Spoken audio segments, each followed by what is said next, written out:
outside of town. Bronn began praying. Bjorn, Padraig, and Gondar went into town to do some exploring and a bit of shopping.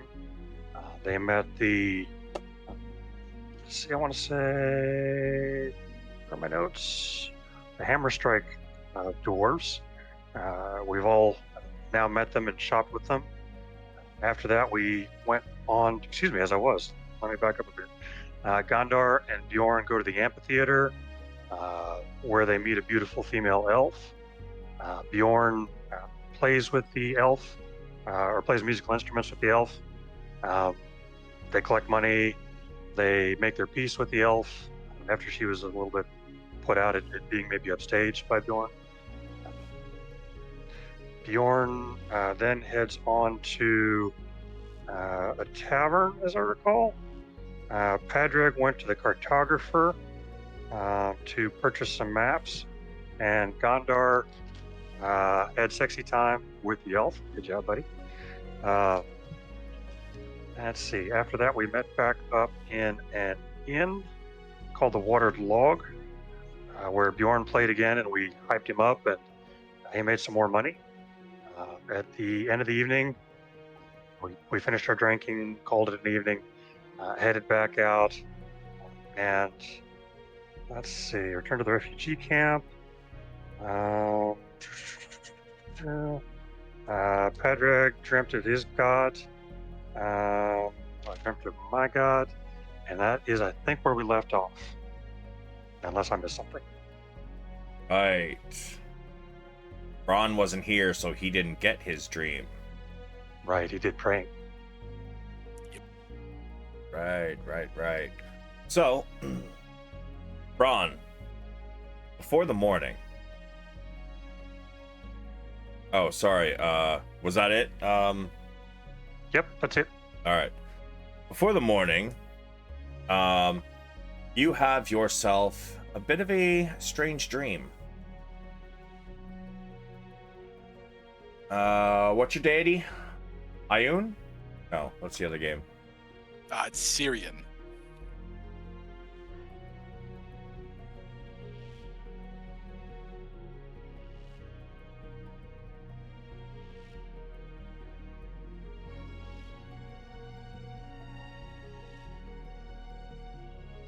These stupid ads on the wiki sites, I tell you.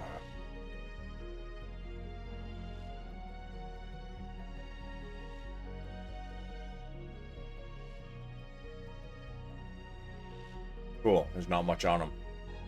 Let's see.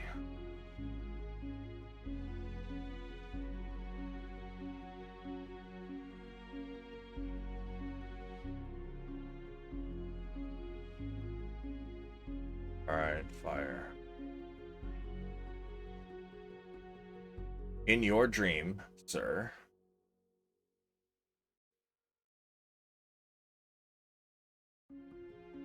you awake, surrounded by flame.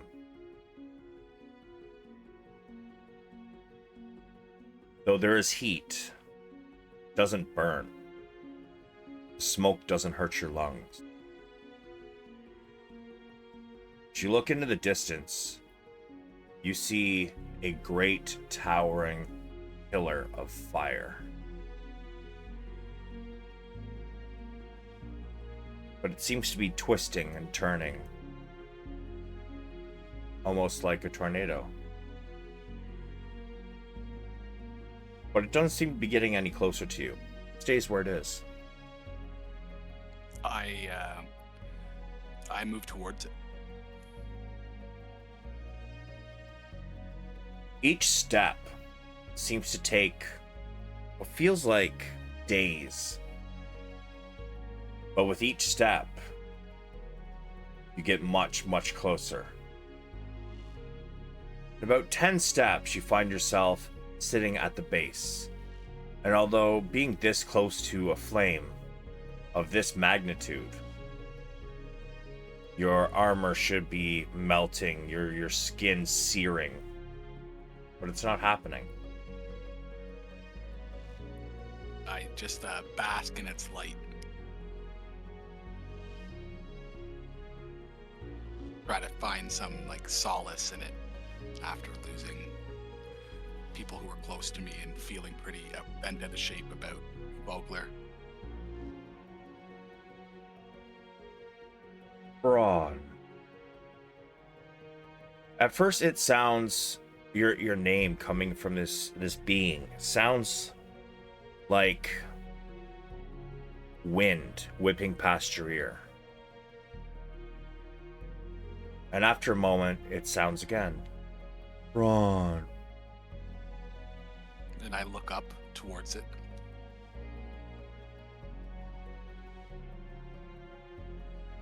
You helped light a city on fire.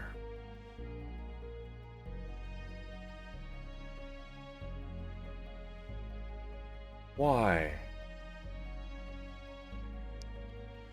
I made flames to try to keep back some enemies, to try to provide some escape for the town. Fire was to keep them back.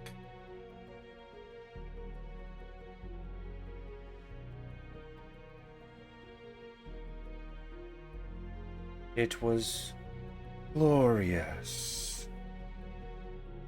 It was.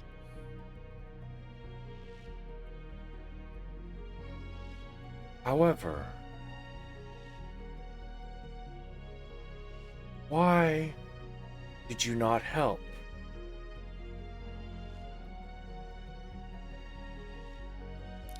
I've been asking myself that question over and over. I do not know. And I am ashamed. Be not ashamed. They are with me now. And suddenly you notice out of your peripheral vision 2 charred corpses seem to be walking around this massive funnel towards you.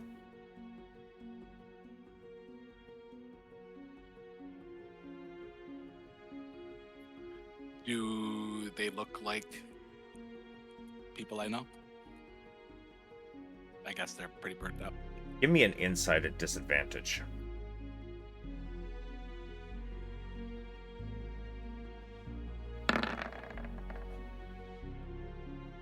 You're not sure who they are. But as they get close,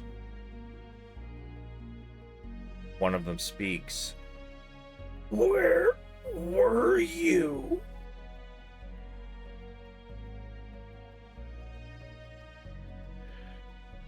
We were on the ships leaving. After we lit the blaze, we hoped everyone got out.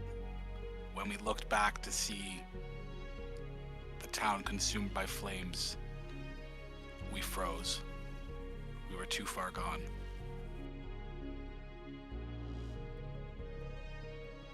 You can see a tear start to roll out of one of their eyes. But before it even gets halfway down the cheek, it turns to steam. Nice. Braun takes his hand out and makes a fist in front of him and says, I will have vengeance, and I will seek to repay this error that I have made.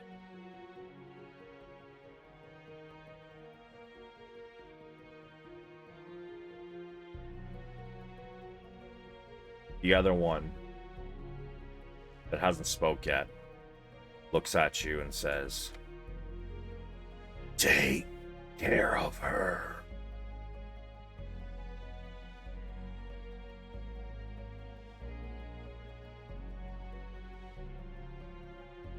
Just give me 1 second. I'm looking back through my notes because I'm stupid and forget this guy's name, but this is obviously... Would my character from that know that this is the youth, Knight of Somalia? Give me another insight roll. This time at straight roll. you remember his name? It's been a couple pages back. I do, but give me the insight first. Fair enough. You feel that this is Darrett, and he's probably talking about Juniper. Yes, I look longingly towards that one, and I say, I understand. I will watch her closely. And with this, they both kind of nod at you. Although the other one kind of gives you a look of disdain. And they both walk into the funnel.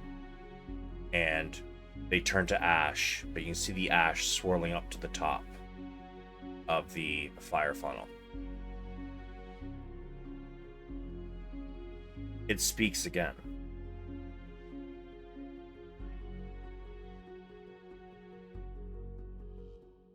Use your abilities to cleanse that which will ravage the earth. Or sorry, Bryn. And I kind of respond back saying, as fire washes over, things will renew.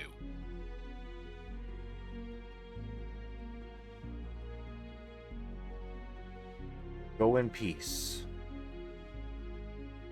Braun, and make sure you seek out someone to give you your test for your robes. And with that, you snap awake, about the same time everybody else has.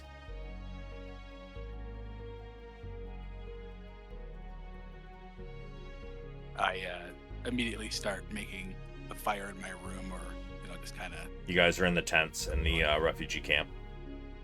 Yeah, so I just get right out of my tent and start building a fire, attending to one of the fires near me, and get to work around the camp. And I believe this is when everybody else had got up and went to go do their other things, correct? I believe Gondar had gone out and met Bedvere out by the camp.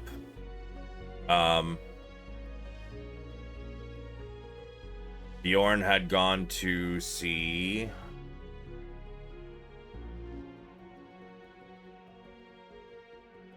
can't remember where he went, but you went,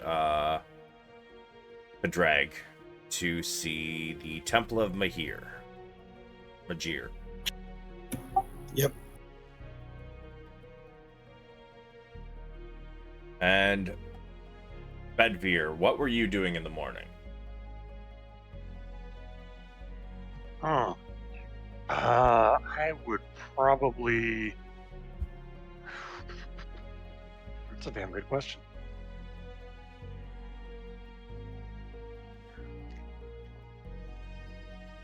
Being a melee character, I really can't think of... Out of character, sorry. I really can't think of anything necessary that I would need to do, so I would try and help out around the camp. Try and reinforce structures, help people in any way I could. When we left off 2 weeks ago, Bjorn had asked Bedvere if someone should go with Braun to collect wood. Right, for the funeral. My original intention is to have a funeral tonight. Right, and you guys are supposed to meet the marshal around noon, I believe she said. Yeah, it was noon. Alright, Well, I'll go help with wood then. That works. Alright. Yeah. Does anybody remember what Bjorn was doing in the city, or did he just leave his token there? Checking. Sorry, guys. Seems I need to work on my notes. Asking about Bjorn? Yeah. He was at the campsite.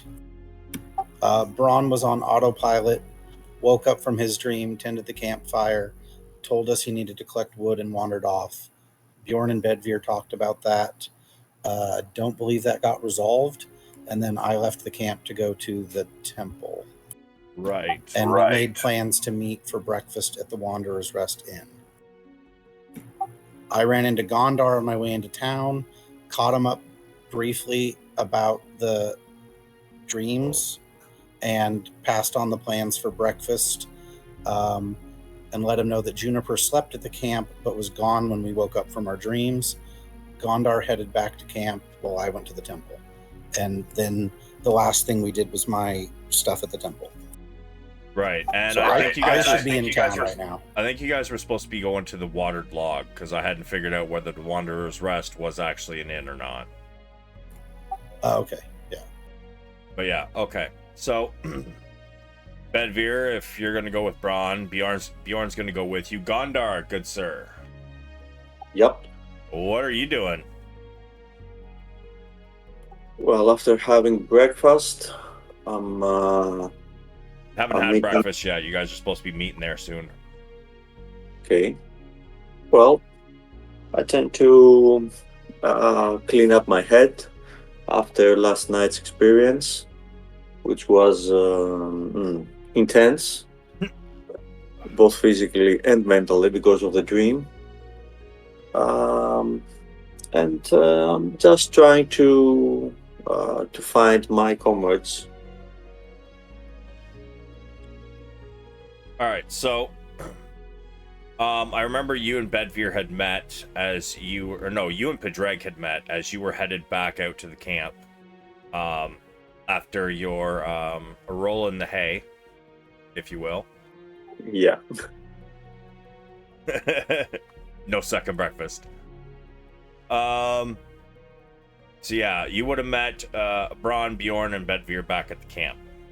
Braun is going to go off. Bjorn's going to help him gather firewood. Are the two of you doing that for the moment while Pedreg is off with his at the temple? I would have definitely let everyone know that I'm intending on doing the fire stuff, so they definitely would know.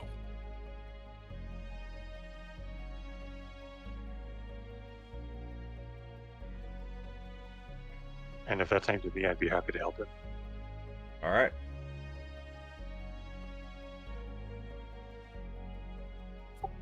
I'll help as well. All right. So you all are gathering wood. You guys trying to gather enough for a pyre, right? Or like a that's bonfire? maybe yeah, like a Yeah. big bonfire.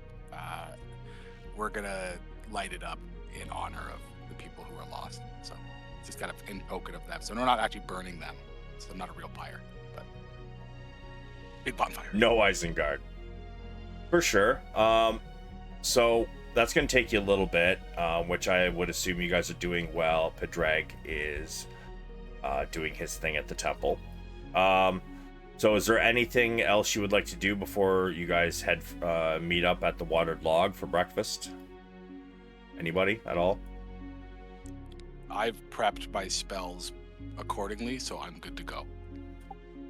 I did cast Gift of Luck on myself and Bjorn, but since she's not there, I could cast it to someone else. My second spell. Okay. I'd cast it to Bron, if you would take it. I definitely do. And then, whenever possible, I'll take a short rest. I would say you can get a short rest in while you gather firewood, because it's just anything light activity can count as a short rest. Okay. So I mean, if you want to burn both your spell slots on spreading around the Gift of Luck, you may, and then take your short rest so you get all your slots back.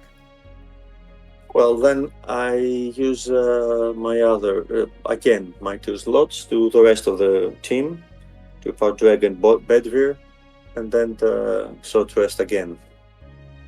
Fair enough.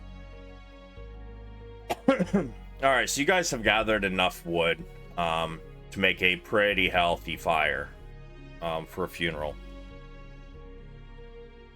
And Padrag, you finished up at the temple. That's a good pile. I'll head back to the campsite if it's not the designated time for us to meet for breakfast. I'm pretty sure like what you were doing at the temple probably took you about an hour, and probably took them about an hour to gather stuff. So it's probably about 9 o'clock, which I believe was the time you guys said to meet at the tavern. Okay, I'll head there. All right. So you all head to the tavern.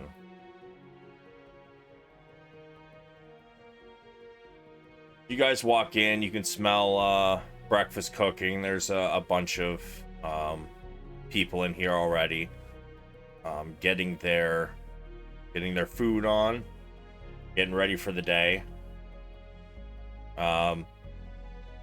See a couple merchants and whatnot, and in fact, you guys even see you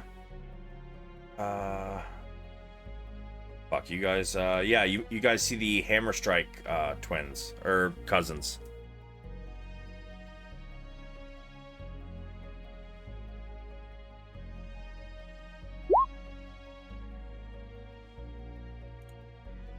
Has anyone seen Juniper this morning?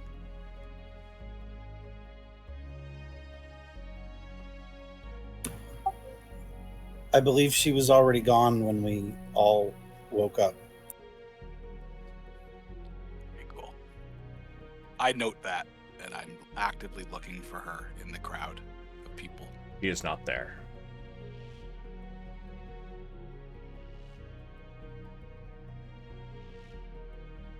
Did I meet that hammer? What were the name? The dwarf people? No, you had not. Okay. Yeah, Braun's just kind of taking it in, looking for Juniper, not eating it. Rings. Sure, you guys sit down. You guys have a pretty decent meal. Eggs, bacon, sausage, chunk of bread, and a little bit of cheese, and an apple. Breakfast costs you guys about, I don't know, 3 silver each.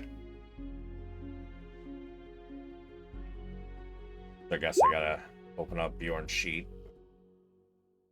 I'll cover him. All right.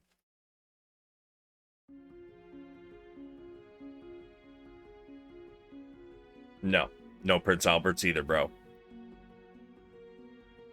But yeah, takes you guys about an hour, so you can get your short rest and whatnot, replenish your spell slots. Everybody has a gift of luck now, I believe, from Gondar. If you would like to post that.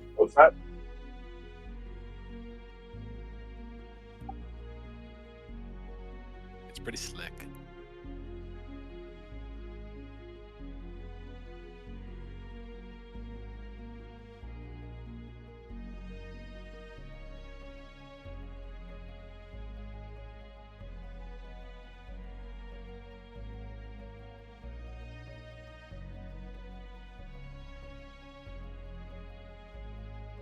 All right, everybody has advantage on 3 rolls of their choice. Once 3 rolls have been effected, the spell ends.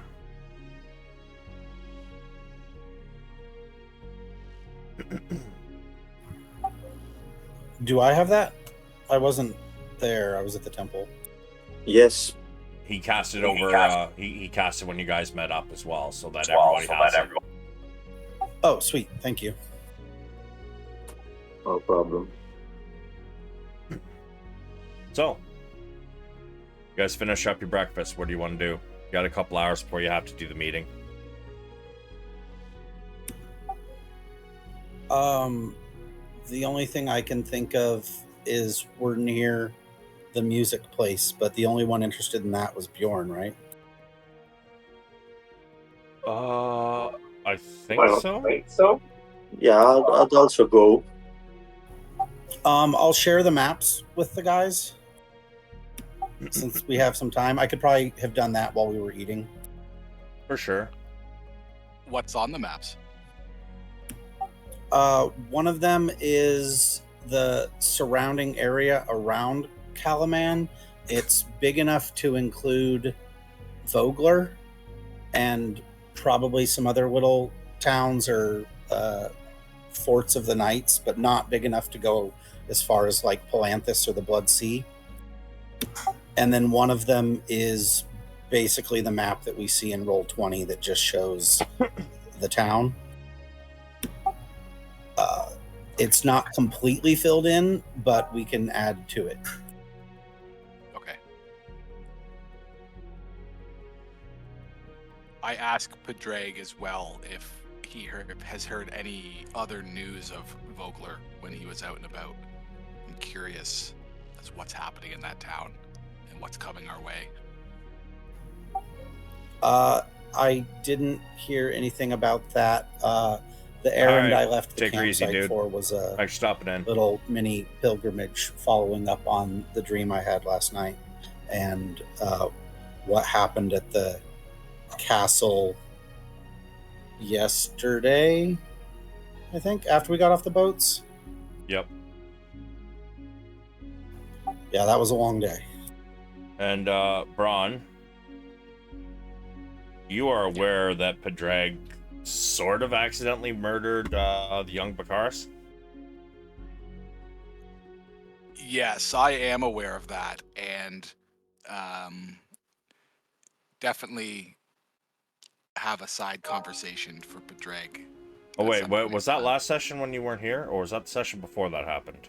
That was the session before, I Okay. believe, but it's been pretty close. I guess player to player. Actually, no.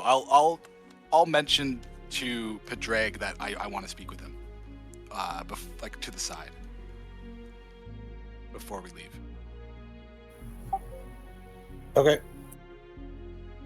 And I mentioned that I know that things, people do things for a reason, and that really, what happens. But if it is weighing heavy on your conscience, there is a ceremony that I can help you through to help atone for your actions.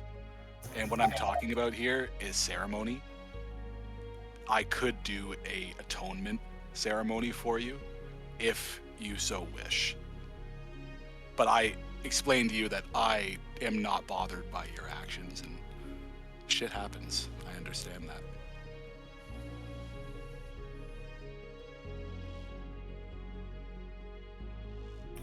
I would be very interested in that ritual. I just mentioned that we could do this when we have an appropriate time. How long did breakfast and the conversation take so far? You guys met there at 9, so probably about 10. I'd feel better about what we're signing up for with the marshal if we did that before then, if that's okay. Like, you want to do this before we go talk to the marshal? Yeah, it sounds like we've got 2 hours, and it looks like that takes 1 hour. Mm-hmm. Yeah. I didn't have any specific shopping to do in the town today because I already met with the Hammerstrike cousins and can't afford the things that I want yet. So I don't have anything to do in town before we meet the marshal. Hey, Braun, do you have 25 gold? I have almost 25 gold. Let me see. I'll kick in. I do actually have exactly 25 gold, but I need to do this spell for a funeral.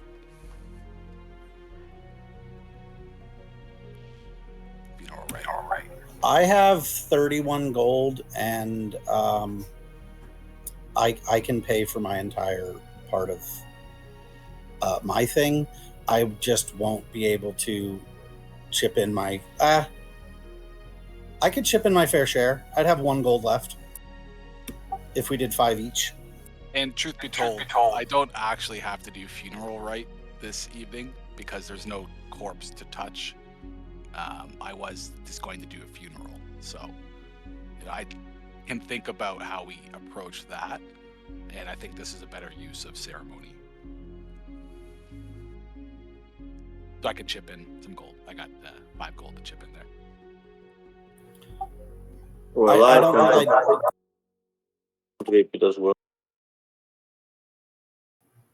Go ahead.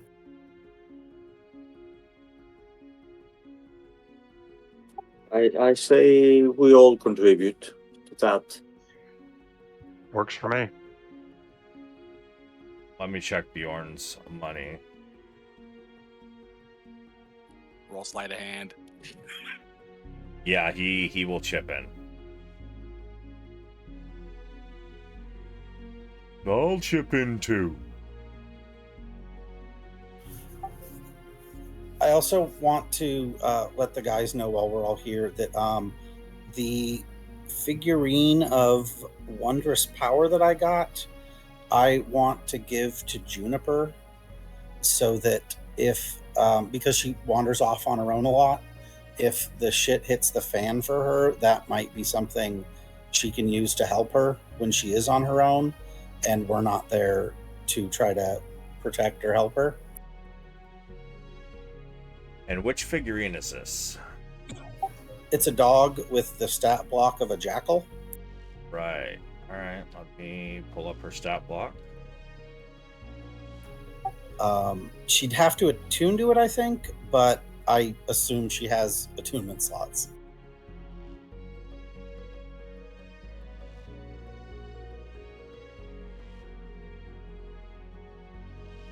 And what is it? The figurine of wondrous power, jackal?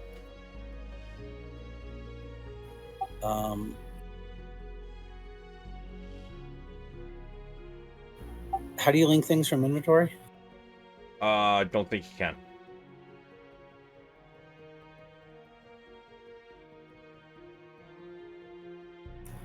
How do I see? It's just figurine of wondrous power 10. I can't tell if the name is longer than that. Oh, just highlight it and, drag your mouse to the right, and you'll be able to read it all. Oh, figurine of wondrous power 10 dog. 10 dog. Okay.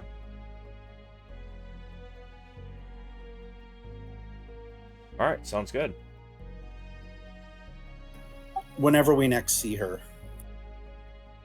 For sure.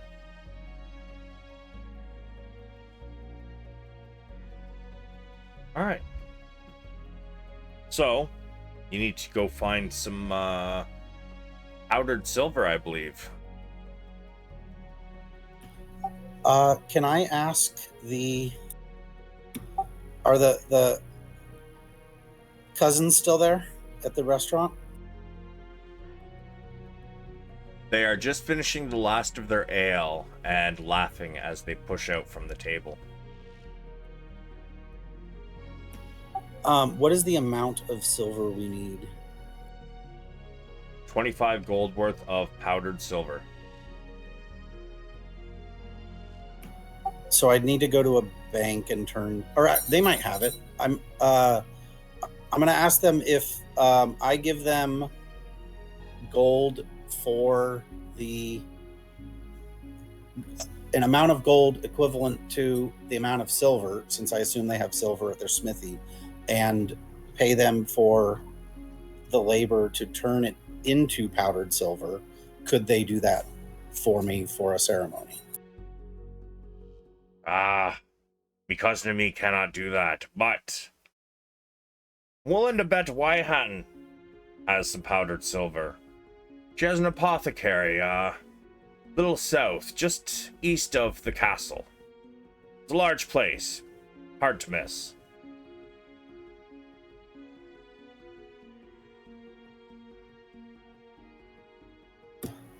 Thank you for the information. I'll be heading there shortly. Aye.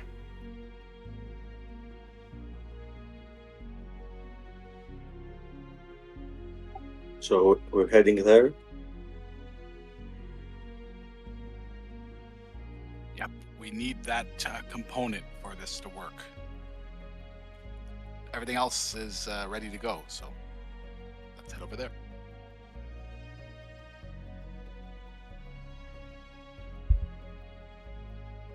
All right. So you guys are gonna head down to Y Hands.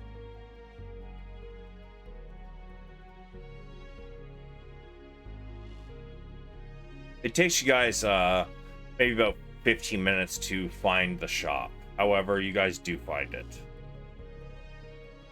Out front of this quaint little shop, you see a image on a sign of a glass bottle tilted halfway to the side with a liquid inside of it. And on the sign, the liquid on the sign seems to be moving, even though it looks like it's just supposed to be a engraving upon a sign.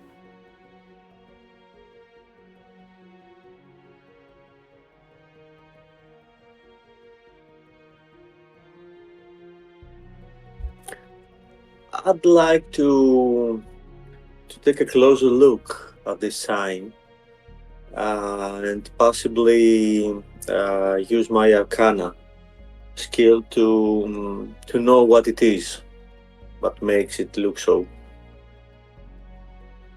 Give me an Arcana roll.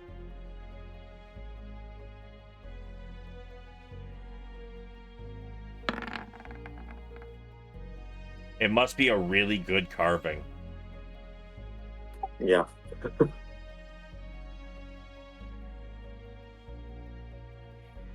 I go inside. You step inside the door, and instead of bells ringing like you would usually hear, opening a door, you instead hear ding dong. Ow, that vibrated my eyeball. But yeah, you hear basically a doorbell.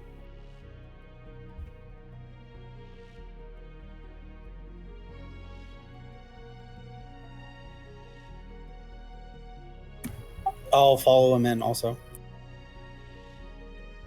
Same thing. This time, as you step in, before the door even shuts, as soon as it starts to open again, ding dong.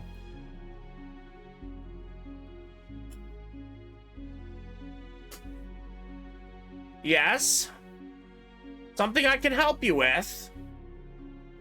Though you can't see the person who is talking, you can definitely tell they seem to be a little older.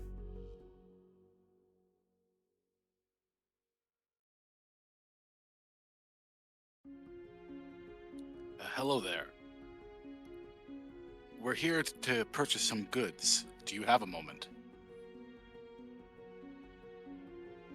Yes, of course. What can I do for you?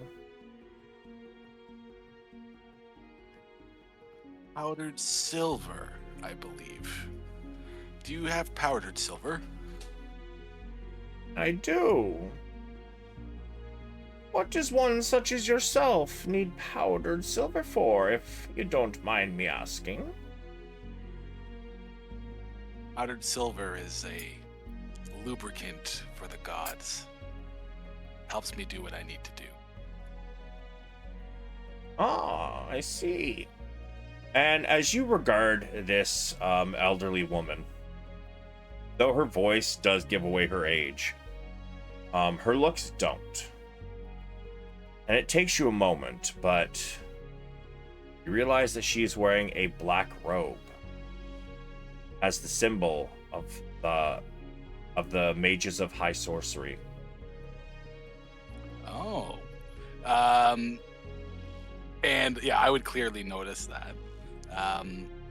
If I will, I guess I'll just kind of point it out to her and say, I notice your insignia there. I, as well,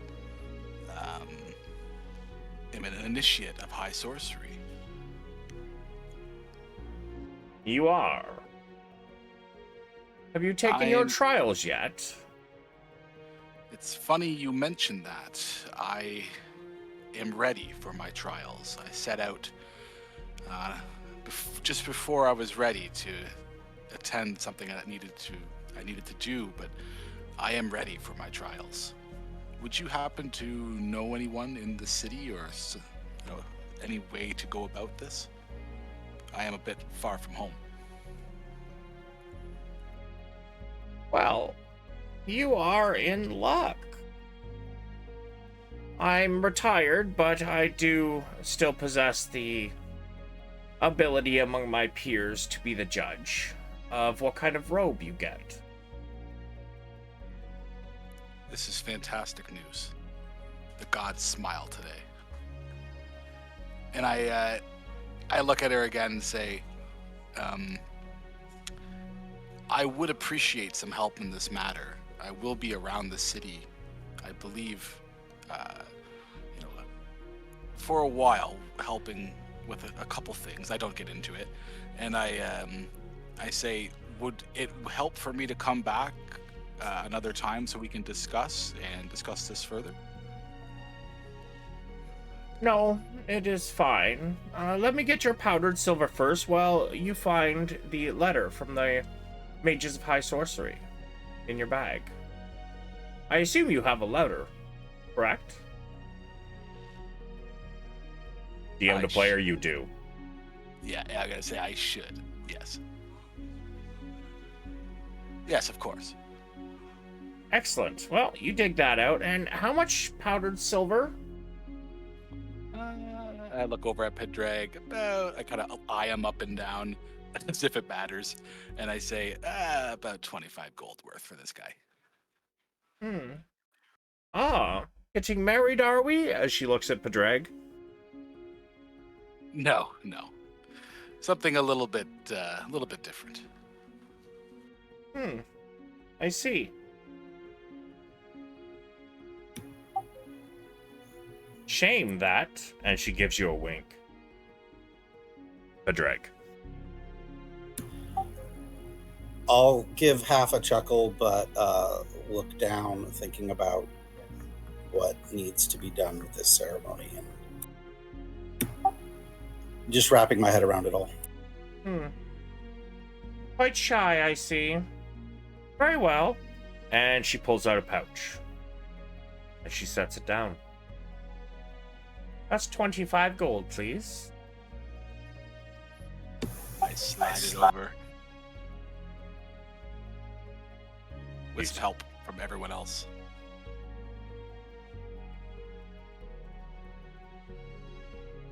All right.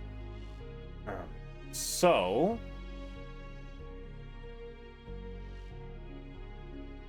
she says, well, as for you, I assume you understand my name is Wyhen, and you are? Apologies. I go by Braun. Well, Pleasure to meet you. Pleasure to meet you as well, Think. We do have a test that needs to be done. Yes, I understand. I am ready for whatever needs to come my way for that. And I understand the risks. And she puts her hand out for the letter. I place it in her hand. Was it opened? Yes. No. That's up to you. Was it opened? Yes. Okay. I have no idea why or what's in it. I obviously, if it's open, I would have read it, but I just don't know what's in there. Player DM. But you did read it? Yes. That's a shame. What robe were you trying to get? Red. I guess one question. I did grow up in the tower. Would I have known not to read it? Nope, that is all personal preference. Okay, I read it.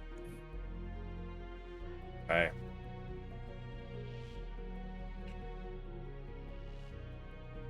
So, as she takes the letter, she can obviously see that the seal has been broken. Why do you think you're worthy of using magic?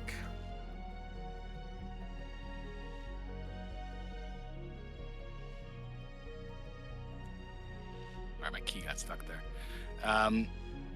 Braun looks at her and says,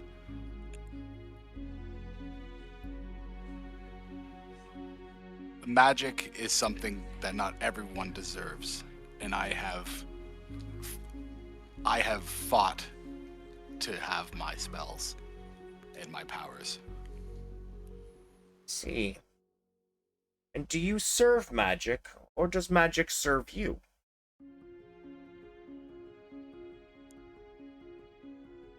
Magic serves me. How will you change the world with your magic?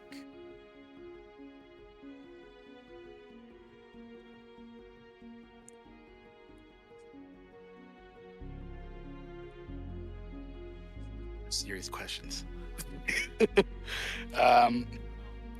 Braun. So I'm looking at my notes here. I'm going to use my abilities to cleanse that would destroy the world. And if you were to lose your magic, what would you do? Continue fighting.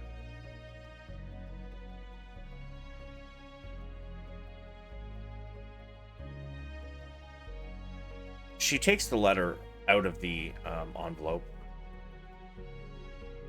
and she unfolds it. She reads it. Did you read this already? I noticed the seal was broken. I did read it.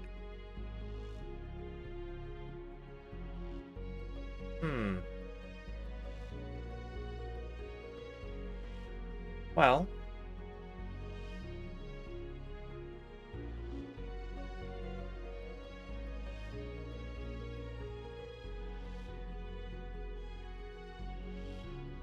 very well. So,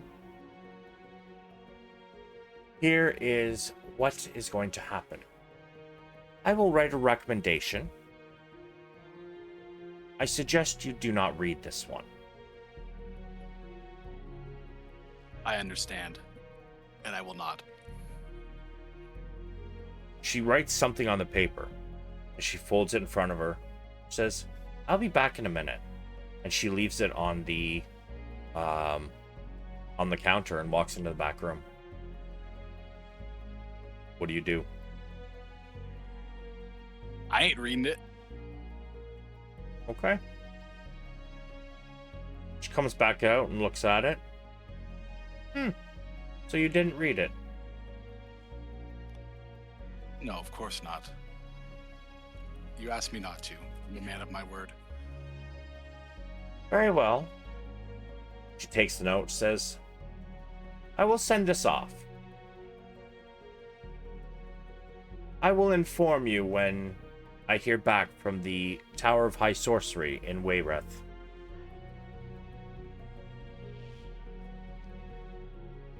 I understand, and thank you very much for this. Very well. If there's nothing else, please leave. Aye. And I just hit my head, and I'm out of there. All right. So, you have the 25 gold worth of powdered silver. You have made your attempt to sign up for the Mages of High Sorcery.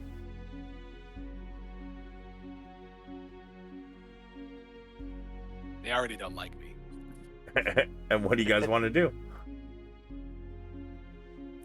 Since we're there, could I also enter the shop and ask for something? Yeah, sure. As you enter. Ding dong. Another one? Hello? Hi there. My name is Gander. I'm a newcomer here, and I'd like to purchase some bat fur. Some bat fur? Yeah, By all means. if you have it. DM to player, what's the bat fur for? Darkness. Your arcane focus can take care of that. The only thing that arcane focuses can't take care of is something with a gold cost. Does the bat fur have a gold cost in your spell? No. Yeah, you don't actually need it then, because you have an arcane focus. He needed the powdered silver because it had a gold worth attached to it. Okay, fair point. I mean, if you still want to buy it, you may. Yeah, since I already entered the shop, I may as well buy some. Very well. How much would you like? From 2 creatures. 5 gold, please. Okay, thank you very much. I'll take it, but it's a little expensive, I'd say.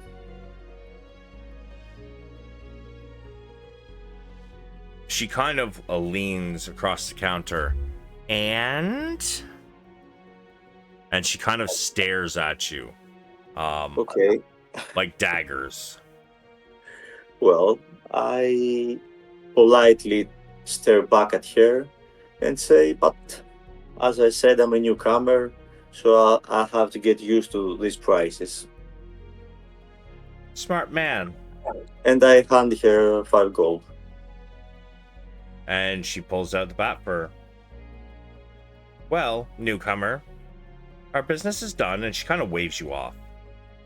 Yeah, thank you. Have a nice day. Mm-hmm. And I exit the shop. All right.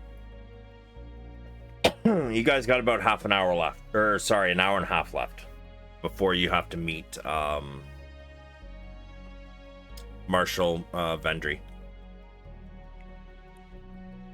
Well, Padraig, I think we have time if we want to find a quiet place.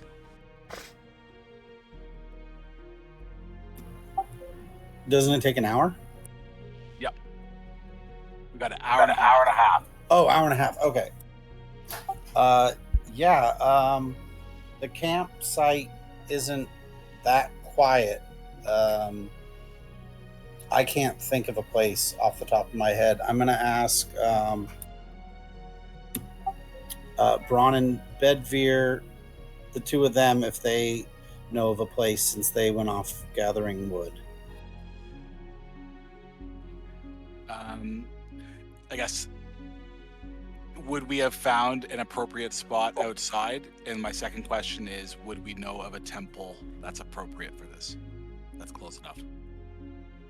I mean, the Temple of Mahir would be good, or like outside the edge of the encampment near the cliffs would probably be a good place too. I know where the Temple of Majir is if we want to do this there. It's back towards it's north of here. Yeah, I'd say whatever works for you, wherever you're most comfortable. I've been there before. I'd be comfortable doing it there. All right, you lead the way.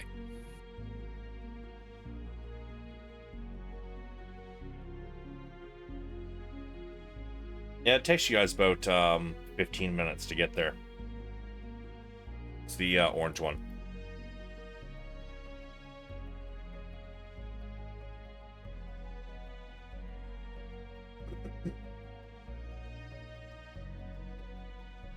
As we're going, I'm just explaining to Padraig what we're going to do, and that I'm going to essentially try to help him atone, and it's going to be challenging, and it doesn't necessarily mean that you'll feel better afterwards, but you know, it's worth a shot. Agreed.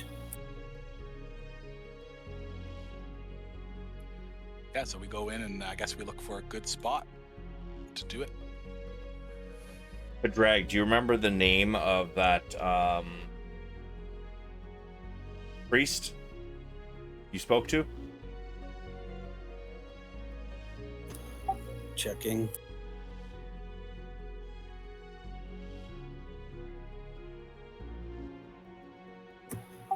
Danier Fook. Right. Father Pook. He notices you and your entourage of friends entering the temple, and he nods to you. I'll nod and bow back. And do I see a... is the corner I prayed in the night before empty? That was this morning, I thought. Oh, that's right. Is the corner near the statue, is that vacant right now? Yes. I'm going to kind of, while I have eye contact with Danye, point towards it, like questioningly. He bows and kind of motions to go ahead. I'll start heading in the direction of that. I turn to the rest of the party and say, leave us be for now. I need to be with Padraig alone. And I follow Padraig. Gondar and Bedveer, what do you two want to do? I'll go hang around outside. Yeah, me too. All right. Is there anything you're doing during this next hour? Just chilling? Yeah, or taking a stroll. Okay. I'll just hang out in front of the temple and wait for him, but really nothing to do right now.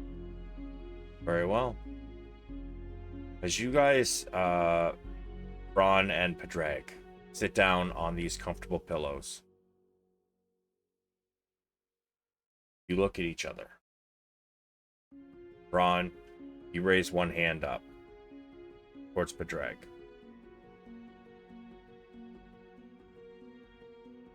You place it on his knee. You close your eyes, and with your other hand, you start sprinkling this powdered silver on him, and you begin to chant. This is a long and strenuous spell. And Padraig, even your ass is getting tired on these pillows. But you also close your eyes and concentrate.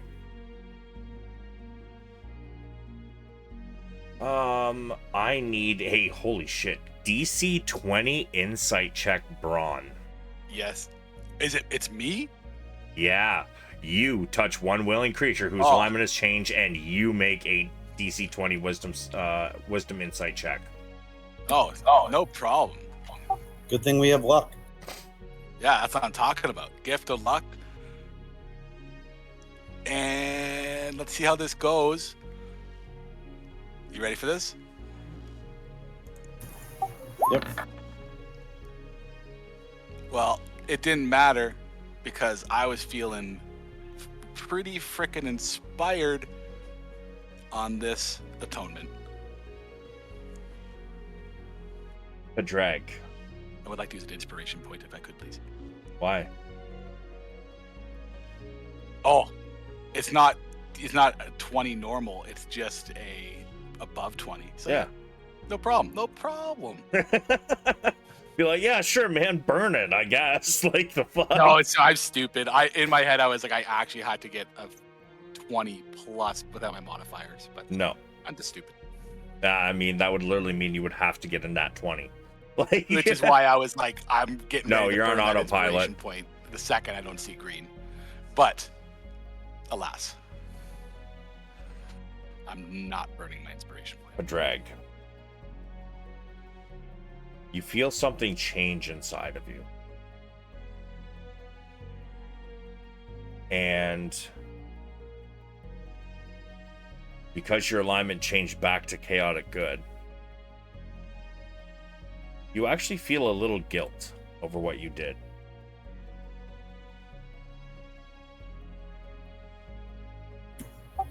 Yep. Whereas before it was, you didn't really feel much in the way of guilt. But now that your alignment has changed back to where it should be, kind of weighing heavy on your mind.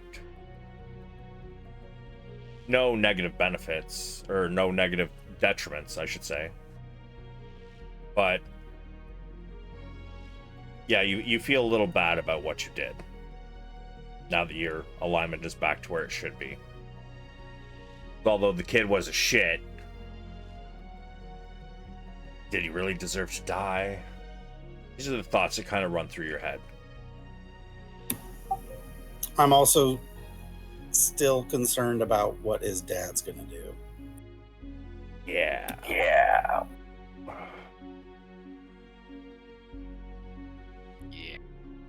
But over the course of an hour, the spell is successful.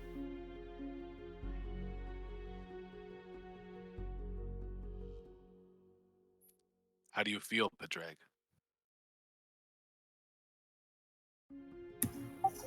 I feel better than I did yesterday or this morning, but concerns for the future are weighing very heavily on me right now.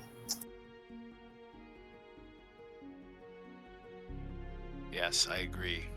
We have a lot to think about. A lot of ramifications from our actions. But all we can do is put one foot in front of the next. Speaking of, we might need to jog to get to the marshal in time. Yeah, you guys got about 15 minutes, and you have to get to the castle and get up to the second floor, running all the way through the castle. Let's boogie. I'd like to move as quickly as I can without taking more than 1 point of exhaustion. I don't know how that works mechanically with the distance we need to go. Exhaustion doesn't work like that. Exhaustion is, if you stay up for 24 hours kind of thing. You don't take a long rest but before your next day, then you get exhaustion. Oh, like trying to move at double speed doesn't... No. Oh, okay, cool. It just works like dash, right? Because you're not in combat and shit. So Bjorn, Gondar, and Bedvir, you guys are waiting, and all of a sudden, Padraig and Braun just fucking charge past you out the door, and they're running, realizing that y'all are probably going to be a little bit late. I'll say as I go past, I think it worked. We've got to go. Okay, Go ahead. we're running after them. All right. Yep. Same thing. Hurry up and catch up. You guys charge in this like V formation. Braun bringing up the rear. Or sorry, Bjorn. I don't know. I think I might have said Braun. I meant Bjorn. Bjorn bringing up the rear, kind of as he's trying to keep up. Guys, slow down. You guys charge through the market. People are scrambling to get out of your way. It's, people are like falling into stalls and shit trying to get out of the path. And you guys just bolt right through. Bunch of people are yelling, hey! Just screaming at you, shaking their fists. Sorry, official business. You guys charge up to the platform. And this time the guards do not stop you. And you guys charge in. And you guys remember where the office is from the day before. Second floor or third floor? Second. You guys charge up to the door. I want all of you to give me a d20, please, and I'll roll for Bjorn.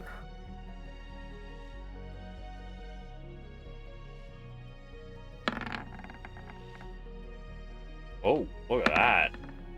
Oh, the nat 20 is countered by the nat 1. But that still leaves only one of you is below 10 and 2 of you are above. You guys kind of get to the door.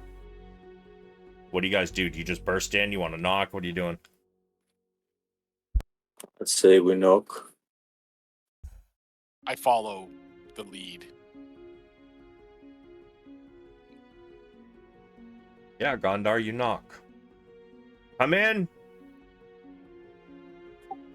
I open the door to make way for the rest of my team. Yeah, you guys kind of like dash in and stop before her desk. Ah, right on time. I was thinking you were going to be late. Not a chance. Give me 1 minute. I need to get a drink of water, man. I'm dying here. Yeah, no problem. Yeah, same here.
All right, so as you enter, and she comments the fact she thought you guys were going to be late, or skip altogether.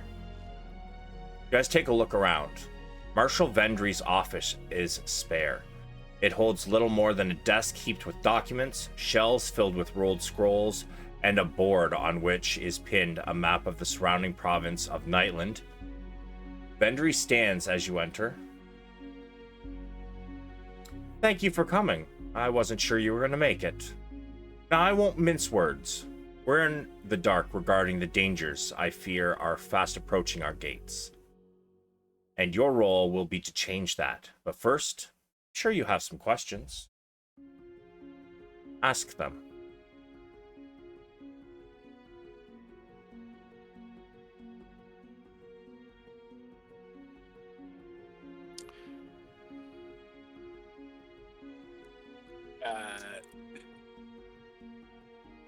I guess Brahm will kind of step forward and say, what have you heard of the dangers that are coming our way? Or what news from Vogler? Well, the only things that we had heard were battles in the east. But up until recently, we didn't think that they were anything to concern ourselves with. But as for Vogler, I believe that that might have been part of the same group of warriors who were fighting in the east. As for what else we've heard,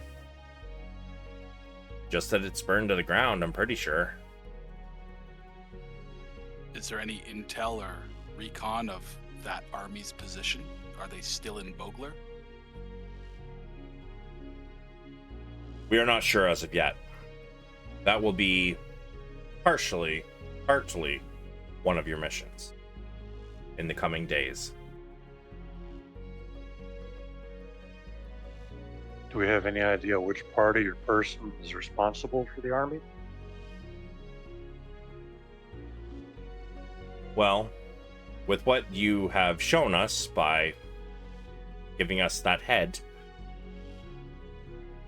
we are not overly sure, but I believe it might be a army of Takesis, the Dragon Queen. At that mention, I'd like to mention the figures we saw on our way out of town. I didn't recognize what they were, but I know Takesis is bad, and those people look bad, and described them to her. I believe Bedveer had seen them. Is that correct? He'd got the knowledge. I believe a couple of us saw them. He was the only one who recognized the armor. But I think I related that to the rest of the party, to be fair. Okay. Yes, that is quite worrisome. During the last war, which I'm sure at the very least you know of, Bedveer, that is how the Knights of Solamnia fell from grace. Truly. So if there are more Knights of Solamnia siding with this dragon army, there is a high chance it is Takesis, which would make sense as there have been whispers of the return of the gods recently. They have been silent for a very long time. But that would make sense as to why they're returning now if Takesis is also returning.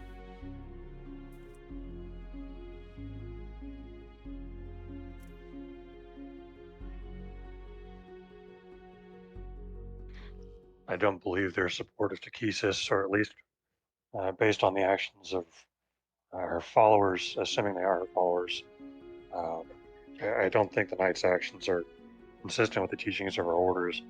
And I think we need to either rectify that or rehabilitate them or eliminate them entirely.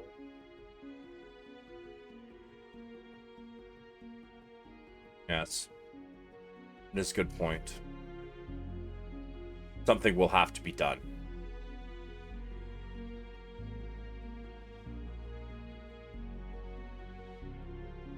Is there any other questions you have before we carry on with your oath and so on?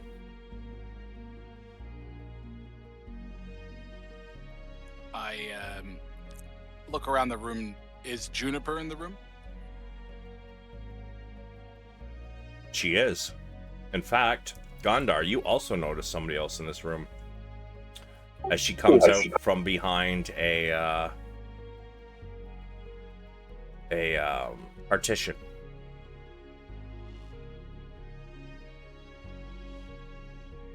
Hello, Gondar. Sorry. Hello? Who's that? As she steps out, you recognize her. You spent the Don't night tell- with her. Whoa!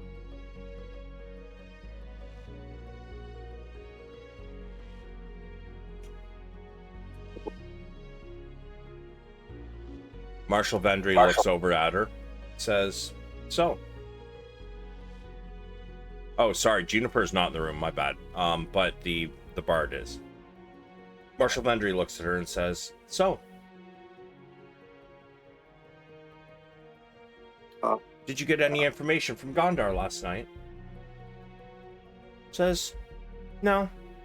I think he's trustworthy. He was very wary about how he answered my questions." Good. And she looks back at you, Gondar, with a smile. I smiled back at her. So, at the very least, we know this one is trustworthy. Although I feel that Bedvere is too. As for the others, I'm not 100% sure yet. But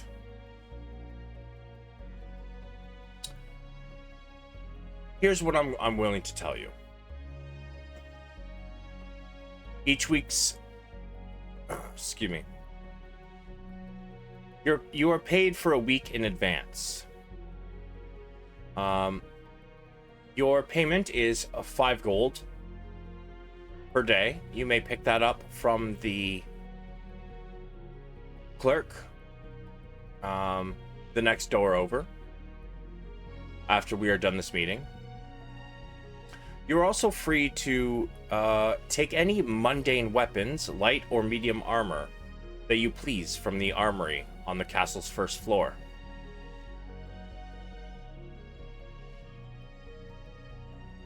Any armor? Yes, light or medium armor.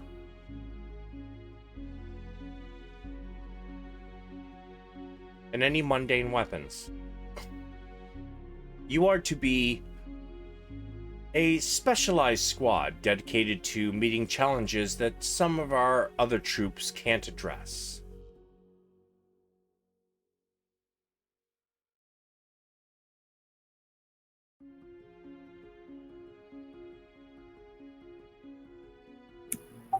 What is the first mission or task? Well, you see, the first... Where is it? Well, I gotta find my handout.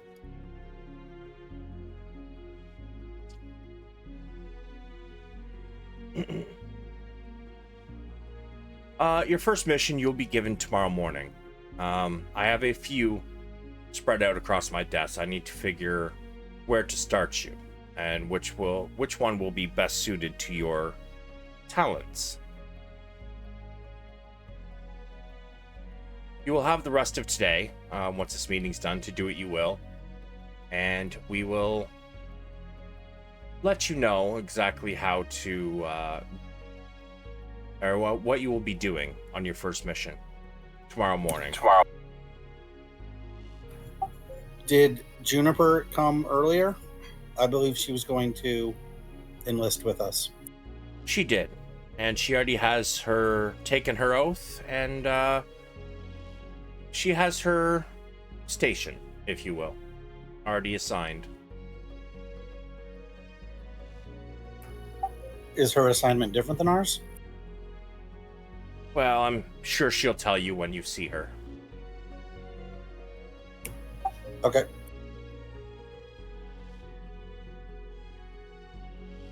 Right now, I'm also sorting through some of the people from Vogler came with her this morning. They have offered to lend some aid. I'm currently determining how best to use these enthusiastic conscripts. There's much going on here today.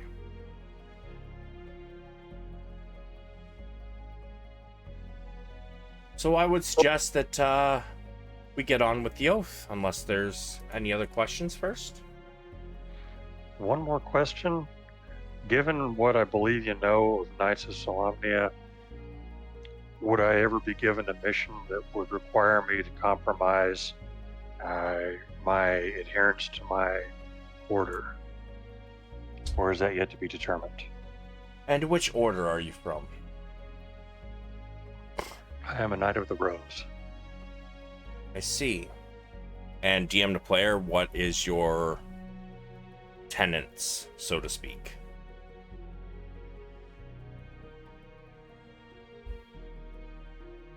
It's basically peacemaker for the most part. It's a diplomatic order. Give me 1 sec.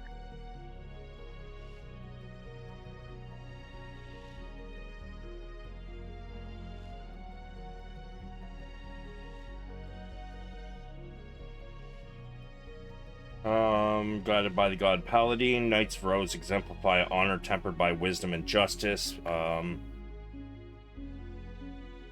Yeah, that.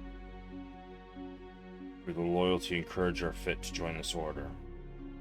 Honorably, courteously, treat all people equally, protect the innocent, punish the guilty. I cannot guarantee that, but I think for the most part you will be okay.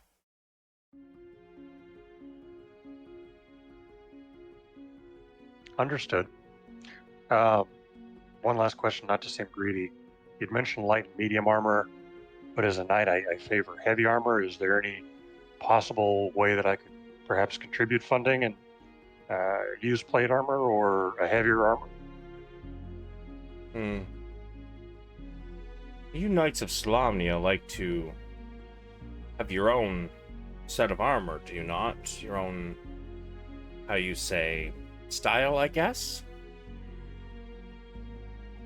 True, but I'm not sure I want to advertise who I'm with depending on the missions you send us on. Very well. Alright, kind of armor are you trying to get? I'm flexible, like, splint, chain, plate, whatever. And what are you wearing right now? That's an excellent question. Let me look. Chain. Well, never Chain mind. shirt? There's Or chainmail? chainmail. What is your dexterity?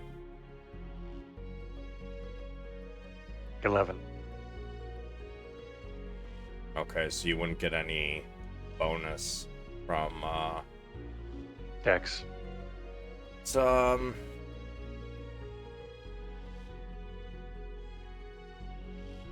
I mean, we might have some chainmail, but it looks like you already have some pretty good chainmail. I understood that it may be the case that it is what it is. Thank you for hearing me out, at least. Not a worry. Yeah, because, like, the only thing better than that, I guess, would be the splinter plate, but that's kind of above level at this point. All good.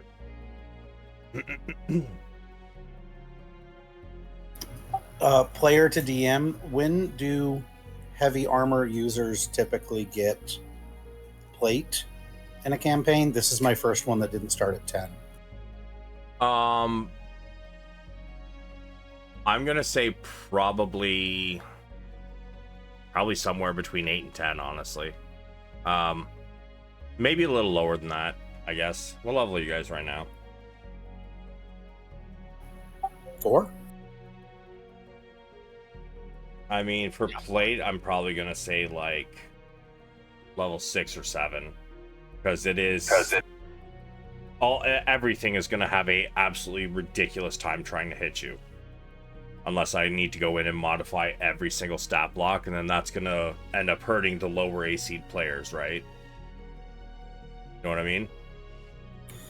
Yeah, I understand. I just wasn't sure how everything works at lower levels. But I mean, by the time you get plate, it'll probably be a +1 plate, honestly.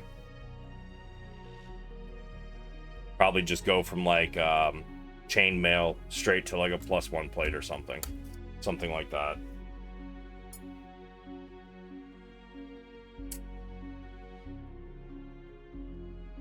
So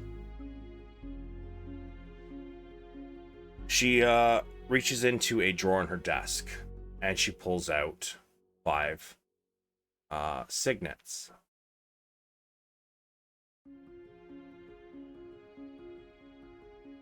Kneel, she says.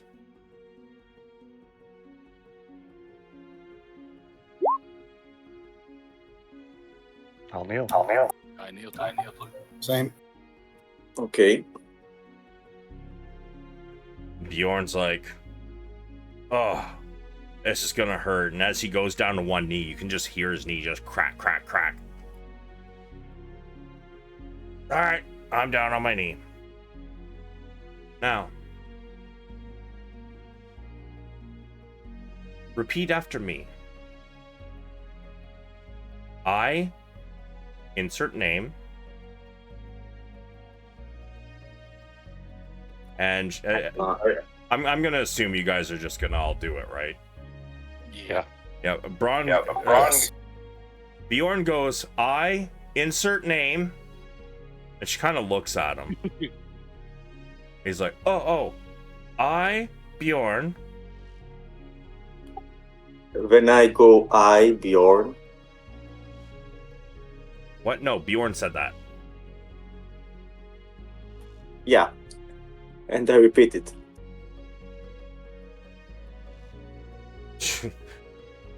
She looks over at you. No, your name is Gondar. I insert your name here. Okay, I Gondar. Bjorn follows suit. Pledge my allegiance.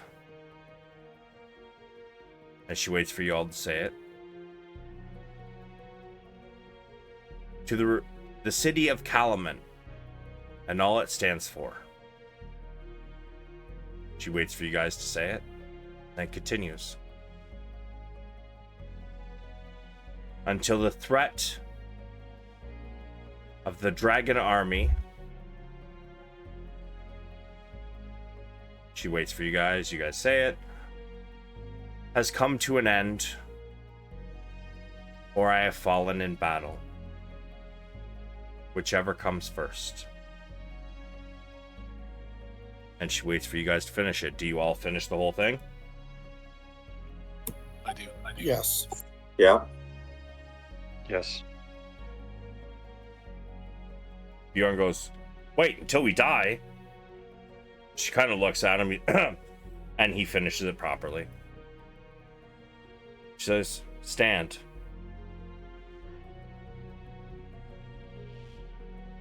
I stand. Stand back up. Yeah, me too. Bjorn tries and damn near falls on his face, but he finally gets his feet under him. Big I smile on his face. I help him up. And she gives each of you a signet. This will represent that you are a special rank among the Kalaman forces.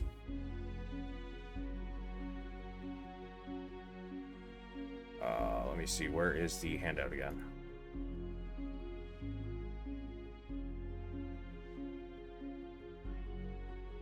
Though your rank is of its own making, you are basically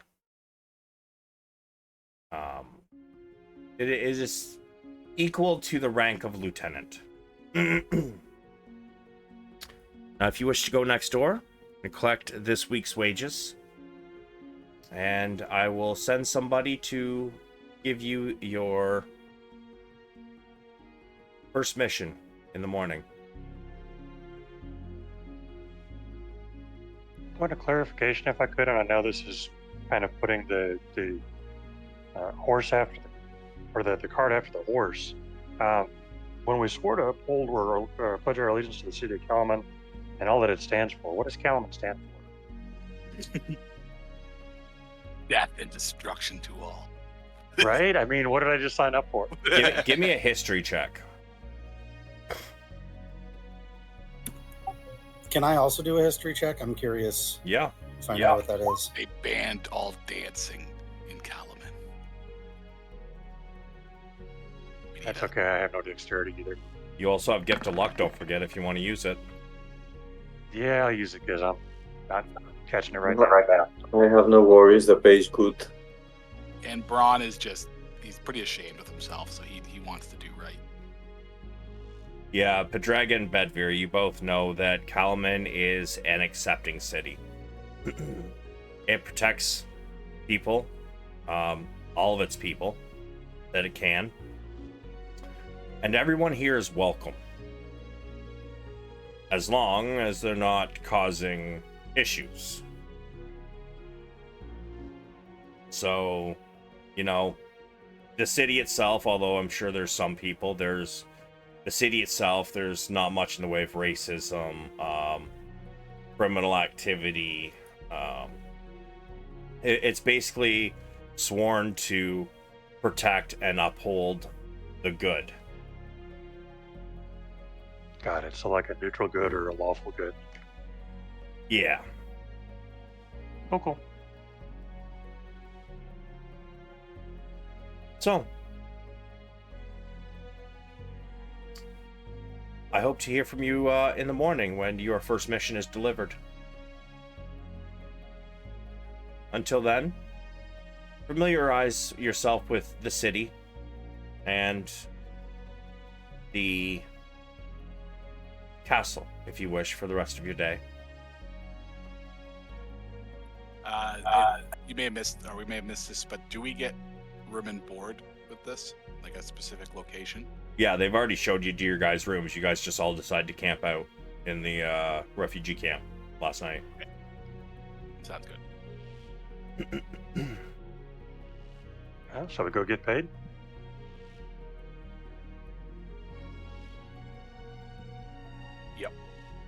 Ron's gonna do a little praying himself. Like he's gonna go with them and then kind of take a silent moment to the side before he gets paid, just to do a little praying. Sure. So as you start praying and the others head to the other room. Yep. Before going out, I'd like to speak to Oakley. Sure. But in a low voice. Well, didn't see that one coming. Figured you try to elicit information, but didn't see that one. Anyway, if you have any more questions, I'd gladly answer. I already had all the information. We just had to test and make sure that you were all sealed lip. Okay. I'd gladly be tested again. He smiles. Huh.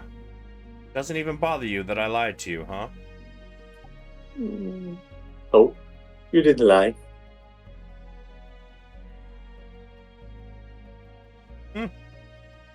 Okay. You say so.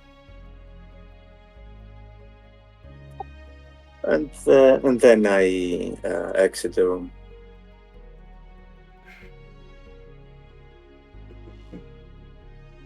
Okay. Should I not? Oh no. I know. I swear I saved it before I closed it last time. I do this way too often.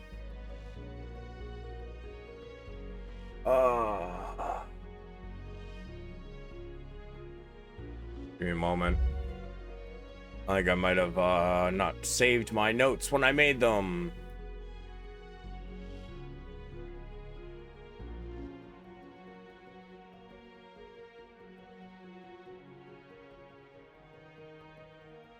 Special.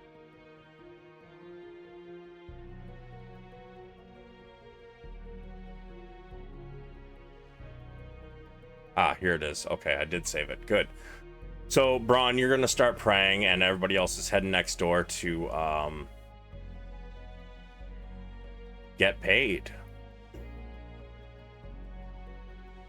The next door over has on the door a engraving of what looks to be a single gold coin.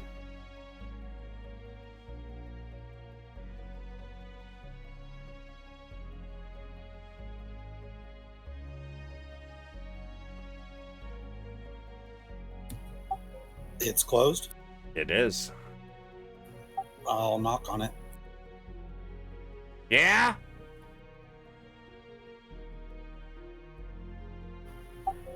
Sorry, what? Yeah? Oh, we're here for our weekly disbursement. Well, open the door. I will. As you open the door, inside you see a human woman. Looks probably about her mid-60s. She's sitting behind a small table with a very large book. Seems to be some sort of ledger. And as she looks up, you can see she has plenty of scars from countless battles. She seems bored. Give me an insight check. Anybody. One of yous.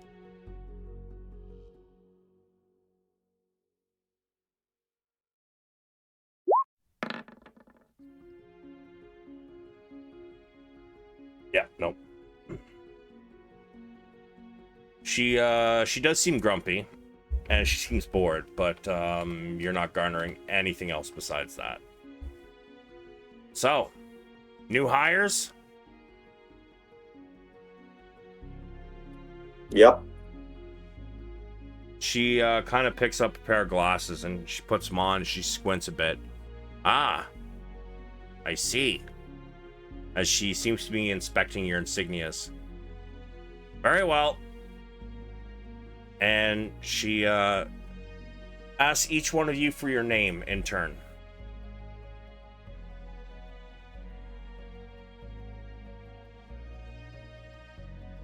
She asks for your names. Gondar. Padraig. Uh-huh. Edvir. Okay. Bjorn, she hadn't really noticed him yet, and she's like, so the rumors are true.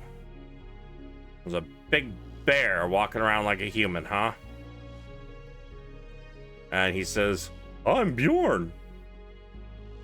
Okay.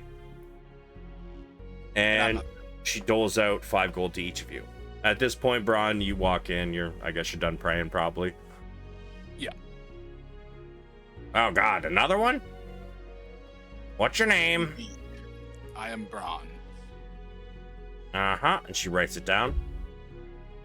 She pulls 5 gold out for you as well, and she puts a small coin pouch in front of her, or in front of each of you. All right, well, see you in a week. Point of clarification, and I think this may have just been a slip of the tongue. When we were talking with the Marshal of Vendry, you mentioned 5 gold a day, but I think earlier it was 5 a week. Yeah, it's 5 a week. Okay, cool. No worries. Yeah, my bad. Yeah, it's No a harm. week. Well, I take back my oath. No, just kidding.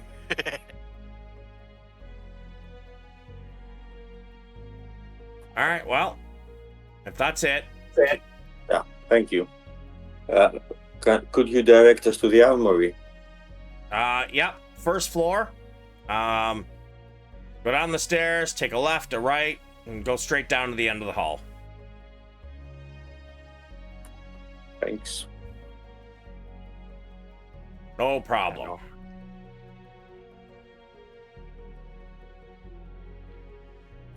If the others are game, I'll head for the armor. Yeah, I think I'll check it out. Sure. Y'all head down to the armory. Inside, you do find plenty of weapons. This armory is quite large. Probably at least 100 crossbows, 100 short bows, long bows, weapons of all kind. You find plenty of armor from your basic leather all the way up to what's the highest? Medium. Half plate. Yes, all the way up to half plate. And you do find a couple, chainmail and splint, but nothing beyond that.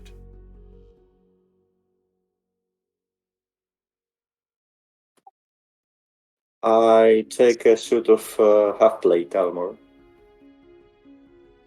and try to find one that fits me well. Yeah, you try a few on, and you don't really... It takes you a few minutes before you find some. But you do find one that seems to fit. It is not highly polished, but it does have a intricate design on it. What design? Almost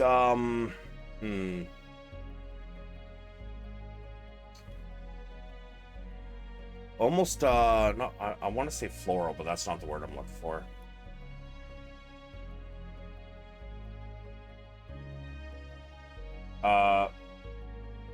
Fleur de lis, is that the right word? Yeah. Yeah. But it's kind of in almost a spiral, going from the center around the outside, or to the outside, sorry. Does it seem familiar somehow? What do you mean familiar somehow? Perhaps I have heard about it. Is it a symbol of something? Not really. It's well known in like most armies use that kind of symbol in some way, shape, or form. Often that symbol is used to tip the end of a flagpole or a banner that's carried into battle. Nothing special about it. It's just a cool looking armor. Yeah. What type of armor is it with the fleur-de-lis? That was half plate.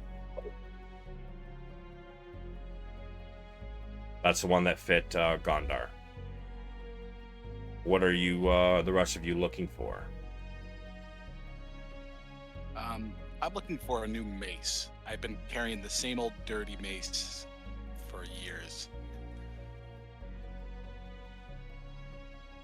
Okay. Oh, by the way, Gondar, we're gonna make this. Oh shit! 1 second. Thanks for the raid, Snow. What's good? What's good, everybody? Welcome in. Gondar, we're gonna make these things +1s. They are not magical, however. That's just rather good craftsmanship. So, you can get yourself a +1 half plate. Braun, takes you a little while to find a mace you like, but eventually. Hey, thanks for another sub. Sweet. I pick up a couple and I'm kind of weighing them around, seeing which one is like the choice out of like maybe the top 3. And I'm totally stealing this from Ash from the other game. And I'm gonna pretty much pronounce to the group, I'm gonna call this one Mercy, in case we need to show any to some of our combatants. Oh god. you do find the one you name Mercy does seem to be a little more well made than the others. It's got 4 flanges on it, or flanges, flanges I think is the right word. Yeah, flange.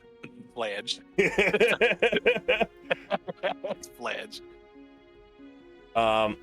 It has great weight. It's balanced, and you're able to swing it very, very easily. This is a good base.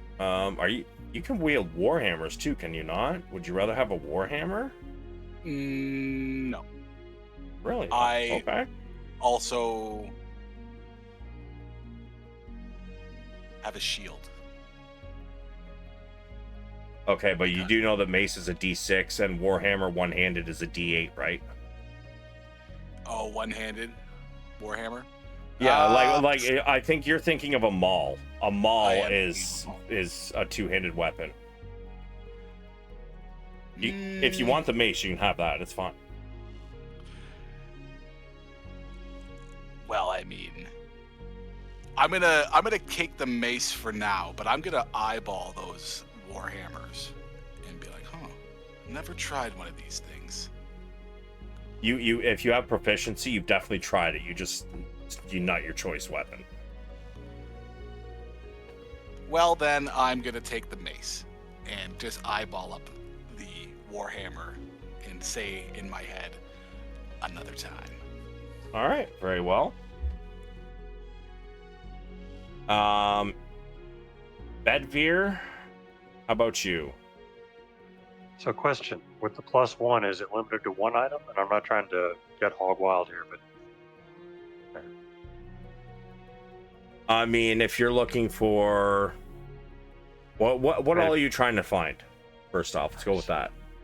so if there's better equipment than what I had, I'd go with a longbow, a spear, and a shield. Okay. And chainmail, Already got it. but a +1 Yeah, chainmail. Oh, good point. Okay, yeah, that would be cool too.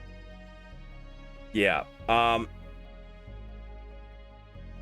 Yeah, as you guys all look around this room, you guys can all find a +1 of everything you are looking for. So, anything. Even weapons, you mean? Yes. Okay. Even shields. Yes. This is you getting kitted out for free. I'm not going to ask any more questions. Yeah, I didn't think All you right. would. I am going to say, however, you may take a weapon, 2 weapons, a shield, and a set of armor, all at +1s.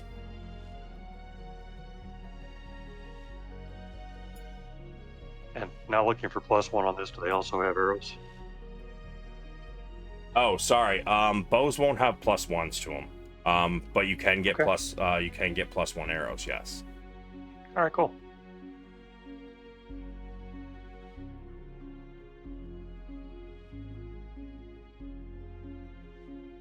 So, with that, let's see. What is? Let me take a look at Bjorn here. Shit, it's storming here, bud. Let's see. Gets light armor. I had that here a bit ago. Dex 13. All right, so let's get him. Oh, he's got natural armor. What's his natural armor? 13 plus Dex, which is going to be better than anything he can wear, I think. It always was when I had unarmored defense. Yep. His natural defense is better. Okay, so damn, that sucks. I'm gonna have to get him like a +1 spell focus. Holy fuck, man. It is brutal. Let's get him. Let's see. He's got a what kind of weapons he got here.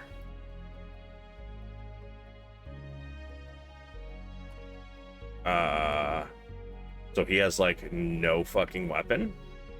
Is that what I'm reading right now? What? He's got bear claws.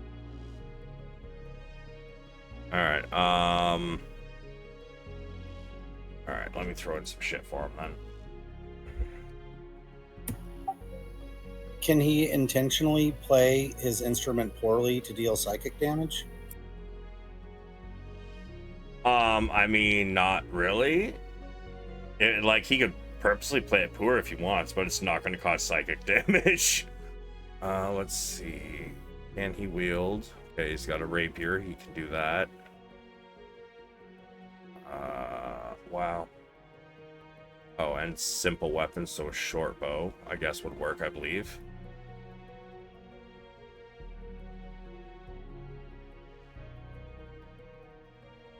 Oh, wow. I apologize. I am wrong, Bedveer. They do have +1s for bows, so yes.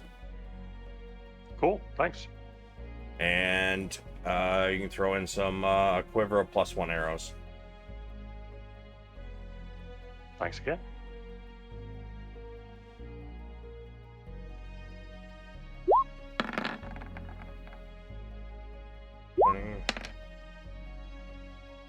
I attack a little dummy if there's one.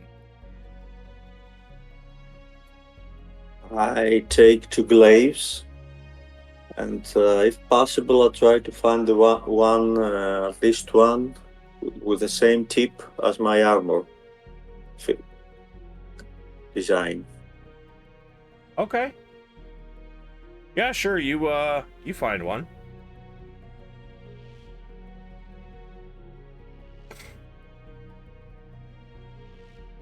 Quivers are 12, right? 20. 20. Score.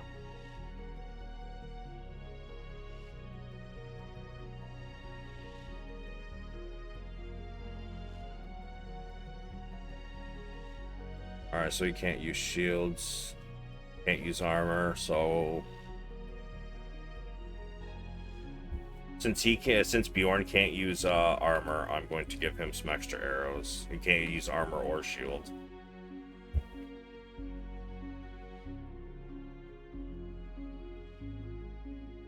Yeah, so if I disappear, it's because my power went out. Just giving you guys a heads up. It is, goddamn. I can hear it over the music in my headphones and everything. Normally I can't.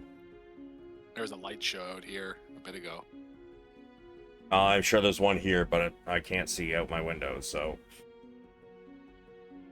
But yeah, are we all kitted up?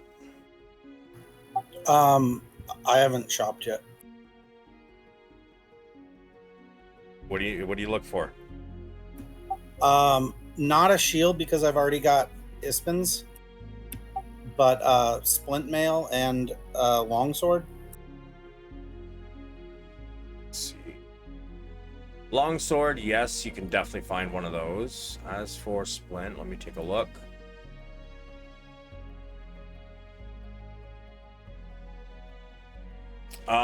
There won't be any splint, but you can get a +1 chainmail. Oh, yeah, you can get +1 chainmail if you'd like.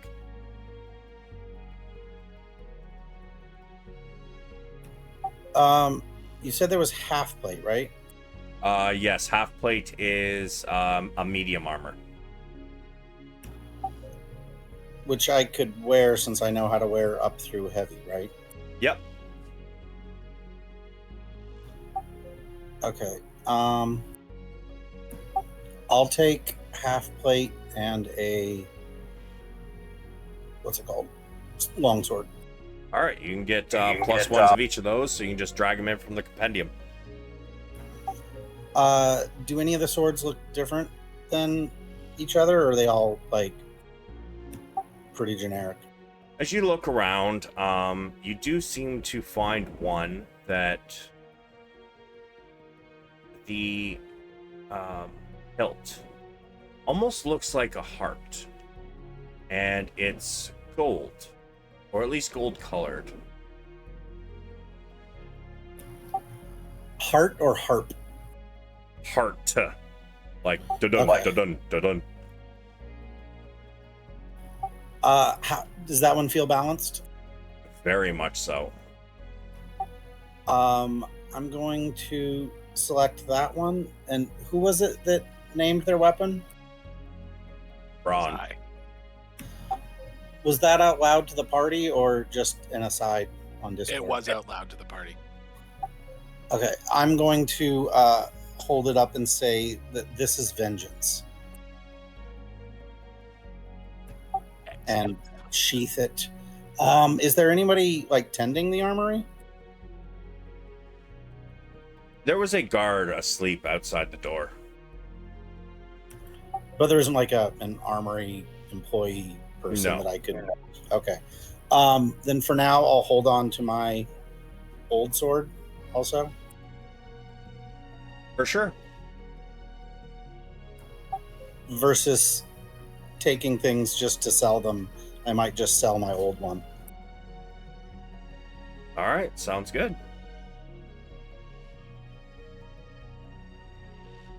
So I as you just tossed my old mace. It was as much as I could probably sell it. It was like an old grungy piece of wood, essentially.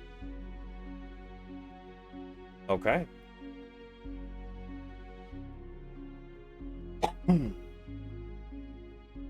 So, as you guys finish kitting yourself out, all your new shiny gear, or somewhat shiny, but definitely durable and strong. What do you guys want to do? You guys got the rest of the day. I'm gonna say it's about 1 o'clock by the time you're done in there, so.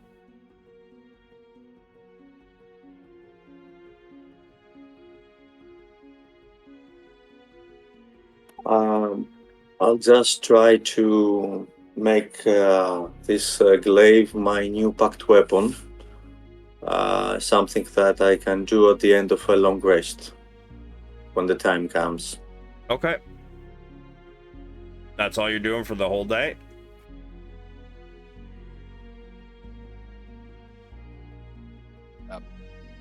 Braun will remind the party that he is going to hold a funeral service just to honor the dead and lost ones. Probably right when it gets dark. So if they're off doing anything, they can meet me probably at the refugee camp where we gathered the wood.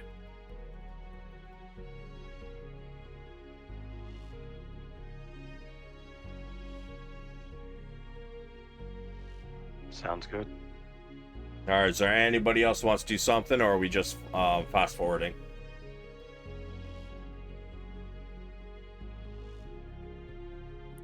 I don't have any shopping I need to do or anything at this point, so I would be good to just, carry on with what's going on.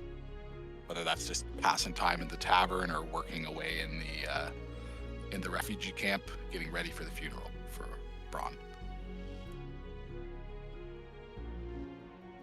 Okay. Yeah. Yeah, you guys go hang out at the tavern for a little while. Nothing fantastical happens. You guys get ready for the bonfire. You guys head out about an hour before it's time, and you start setting up, piling the wood into a nice bonfire shape. And as it gets dark, you notice whoops.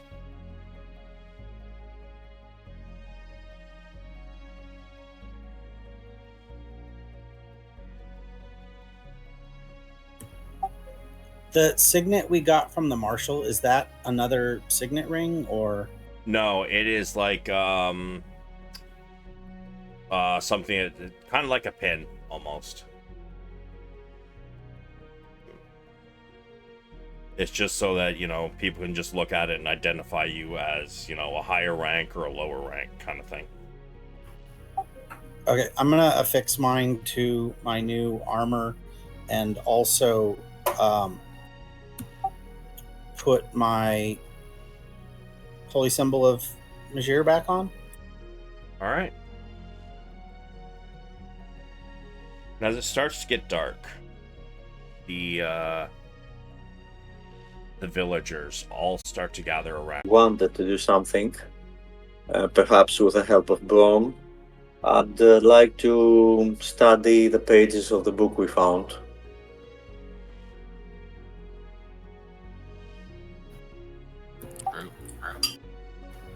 I can volunteer to help with that again. Also. Sure. What kind of rolls were we doing for that? I think it was Arcana, right? Yep. All right. Well, sure. Give me an Arcana roll. We were doing what, 1 per hour, right? Or was it 1 a day?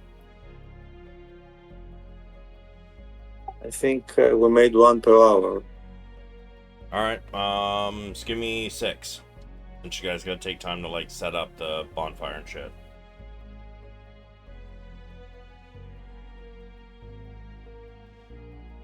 Who will? Braun? Do you want to, or should I? Oh, Gondar, Braun, and Pedreg, you guys are doing it together, so why don't each one of you do one at advantage? And then,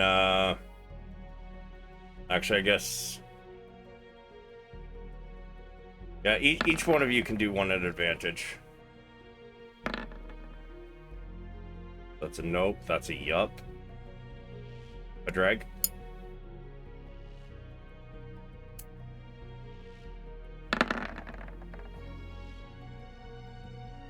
I believe the DC was 18, was it not? But we never learned. Yeah, we just got told yeses and nos, and like I think one time we tried to do 5 and we got 2 or 3.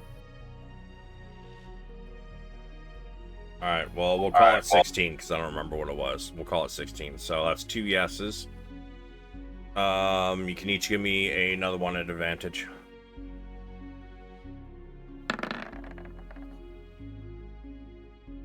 Yep.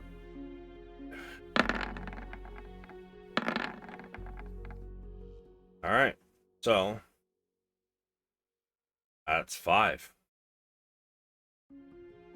You guys get a total of 3 pages. Decrypted.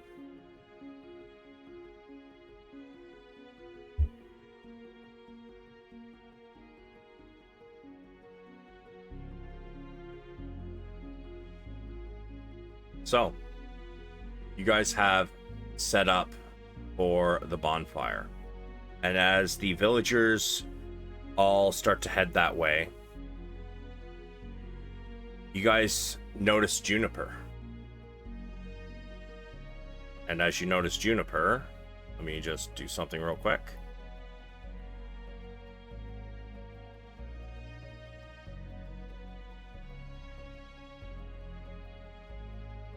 What the fuck?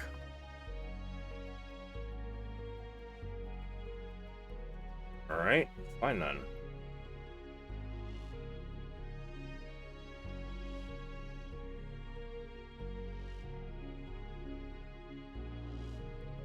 It takes you a minute to notice her because she looks very different from what she did the day before.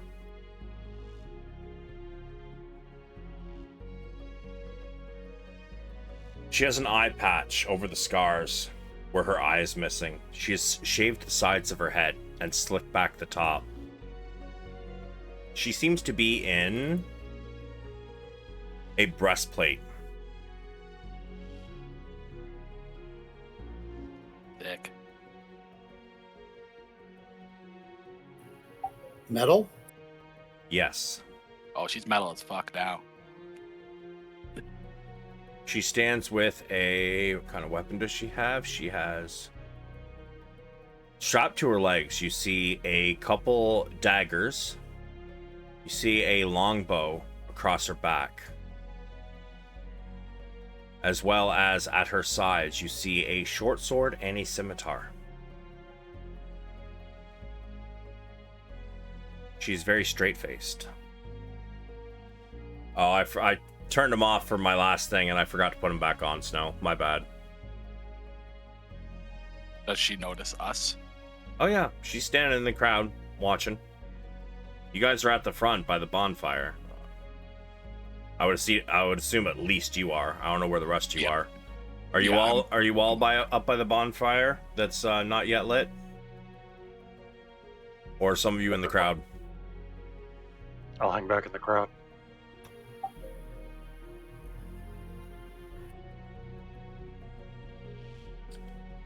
Braun, you can easily see her. Bedveer, you can give me a perception.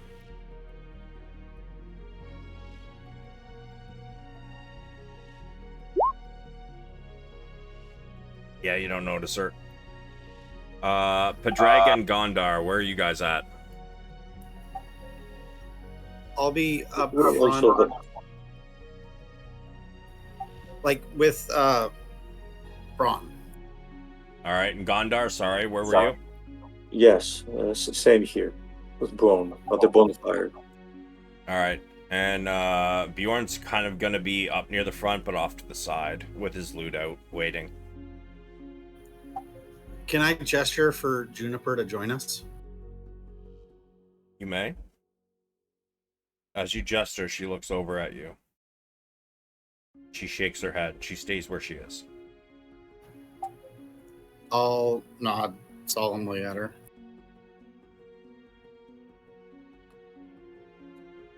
Braun, you are leading this thing, so what do you want to do, guy? So Braun is kind of silent and stoic, standing in front of the bonfire, waiting for everyone to come in, and then he had a side conversation with Gondar and said, "When I gesture to you, would you please do the honor of lighting the bonfire?" And he's referring to your bonfire spell, if possible. Well, I do not have a bonfire spell, but they make it with a torch or something. Oh, I thought you had a bonfire cantrip or something. No, I don't. I'm dreaming then. Well, yeah. That in that case, that like just like a torch or whatever would work fine. Of course. And gestures to everyone, kind of brings them in and welcomes everyone, and just mentions that the service is to honor the dead and the people who were lost in Vogler as well as along the voyage, and anyone who may have lost their life in recovery, as a result of this. And after a couple moments of just describing some kind of religious, kind of going into some depth about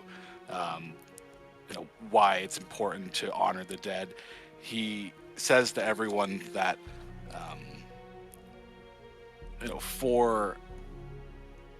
especially for those that were lost, it's important to remember them, and as long as we live on, they will live on in our memories.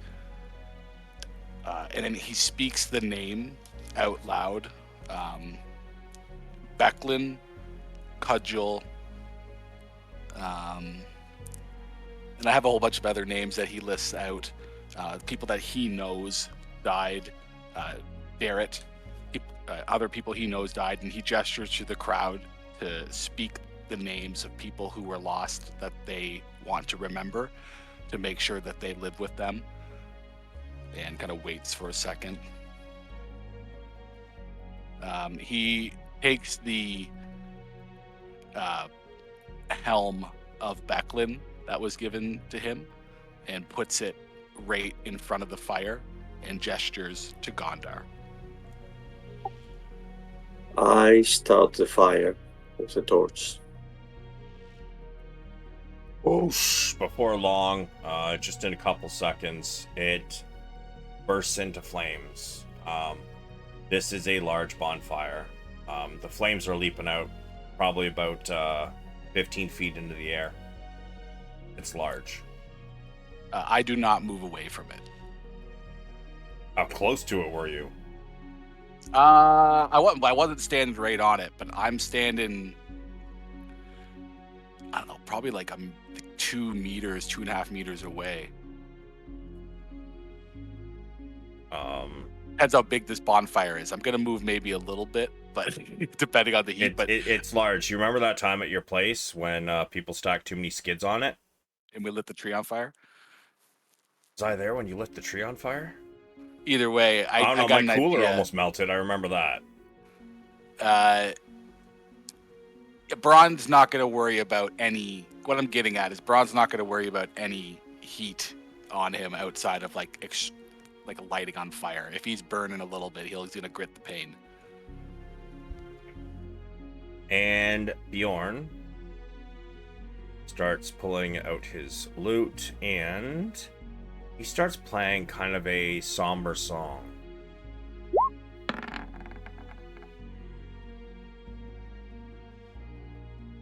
And because he has Gift of Luck. Yeah. It is played very beautifully. It gives him it gives you all a very solemn feel. And though you didn't know them very long, small time you did know them, and knowing their bravery kind of wells up inside of you. And you can see around the villagers, many of them are crying. Except for Juniper. she looks stone-faced. She looks angry. So I'm going to look at Juniper, kind of not necessarily directly in the eyes, but I'll be looking at her. And I will gesture to the fire and speak loudly and say that fire brings destruction, and we've all been dealing with lots of that lately. But fire also brings renewal, and what happens afterwards is often healing and growth. And I continue to say, but that doesn't mean that vengeance is not needed here. Grave mistakes were made, and lots of lives were lost. There was a lot of guilt held for the actions of that day. However, and I'm looking directly at Juniper when I say this, and I say, but guilt will lead to vengeance, and we will have our vengeance, rest assured, in this life or the next. And I look at the fire.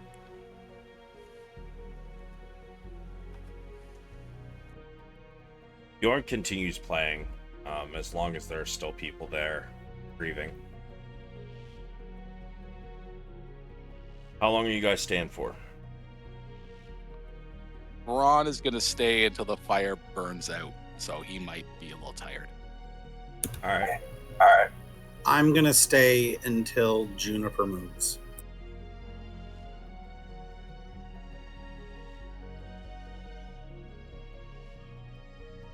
I'll stay 3 hours, but I don't see staying the entire night. Okay. Gondar? Yeah, I'm also staying. Look for a length of time here, guy. You stay until people leave, or a couple hours, or what? Until most people leave. All right. After about an hour, the crowd begins to thin out a little bit. Many of them heading back to the tents. A few of them heading to a meal and drink tent, which is, let's say it's over here. A very large tent. But a lot of them are heading back. Juniper still has not moved a muscle. Then as the crowd, after another half an hour, kind of disperses, and she's the last one left looking at all of you, she approaches.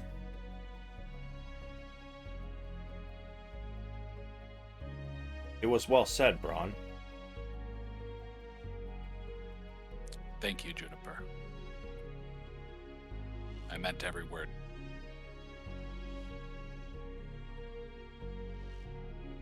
So I understand you were to receive your first assignment in the morning. Is that correct? As she looks at all of you. I nod.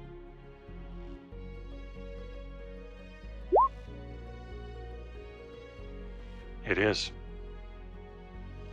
Well, looks like I'm the one that's to deliver your orders tomorrow morning.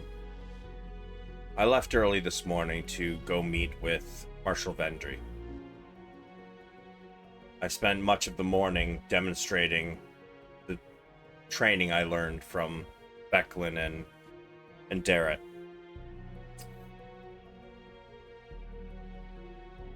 Vendry liked it, and she has ordered me to work with her to train a new unit of Kalaman soldiers. I'm also to deliver messages to you. I'm the same rank, for lack of a better term, as you, so I'm just handing off the orders, really.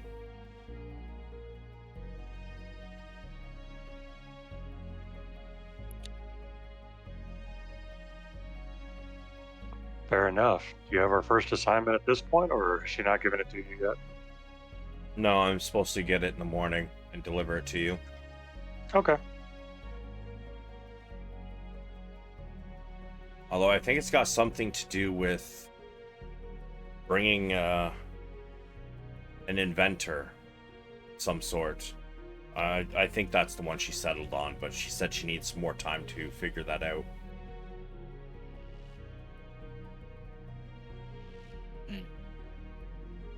Well, we'll certainly be there to see what they have to say, or what you have to say.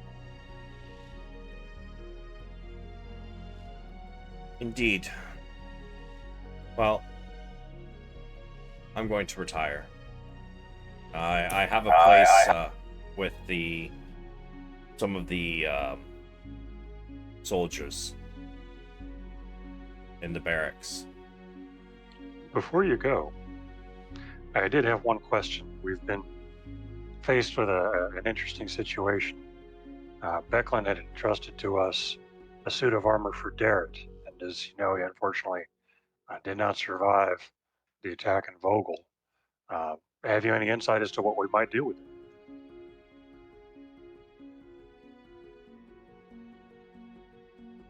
I don't know yet. I will think on it. Try and figure something out.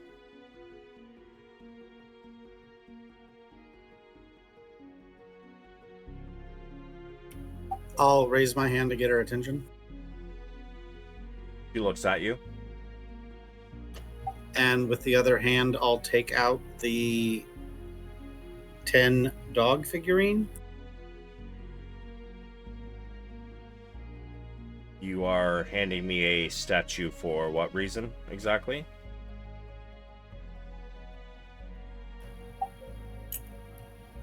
I would like to do everything in my power to help protect you, and I don't think we're always going to be in the same room.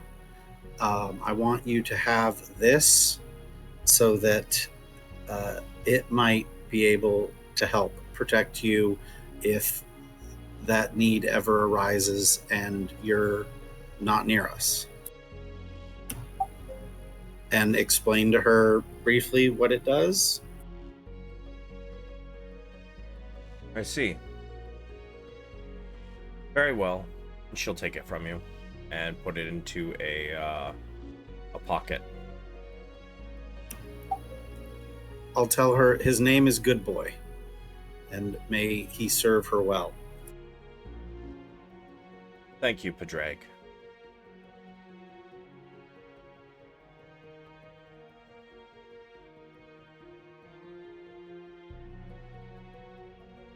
And with that, she turns to leave.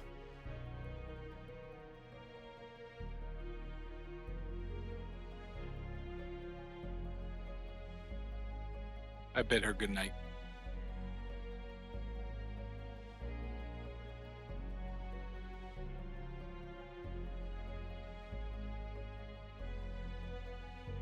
Oh, where did her token? Oh, there it is.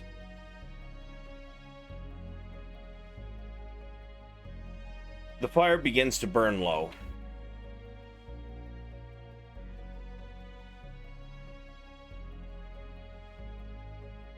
Yeah, Braun's pretty much going to be packing it in soon.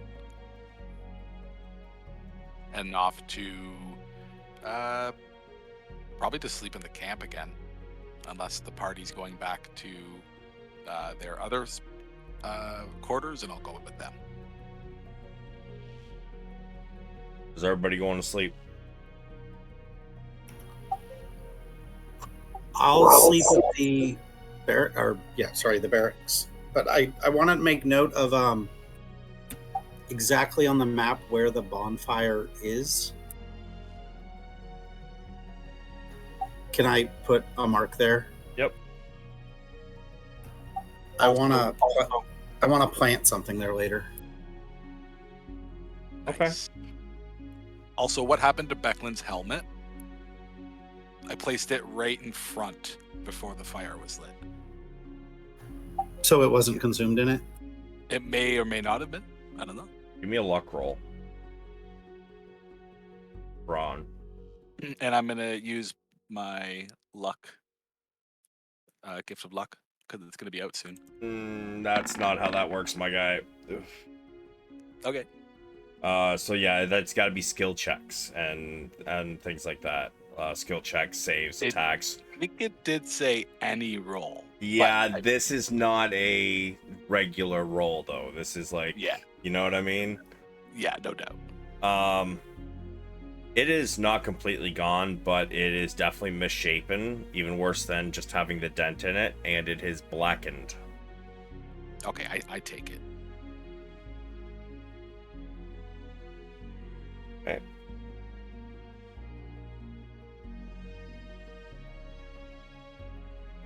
So, Padraig, you said you're going back to your room in the castle? Yes. All right.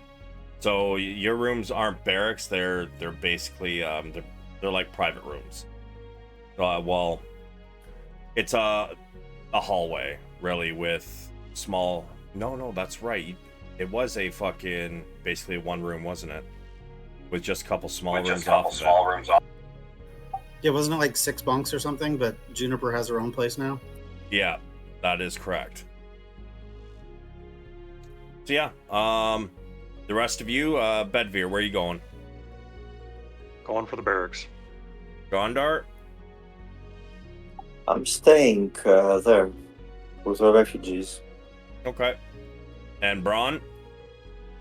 If Gondar's gonna stay, I will also stay. I think Bjorn is gonna go to the let's see.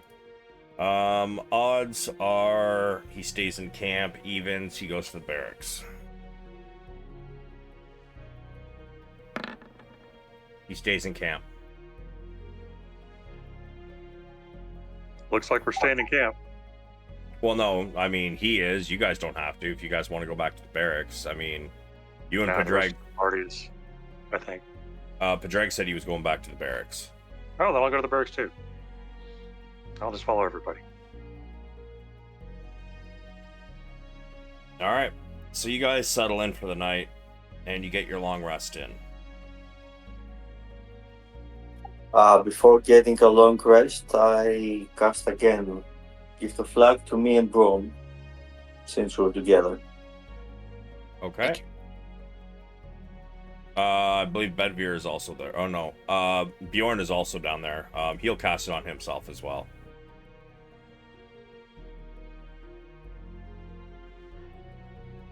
And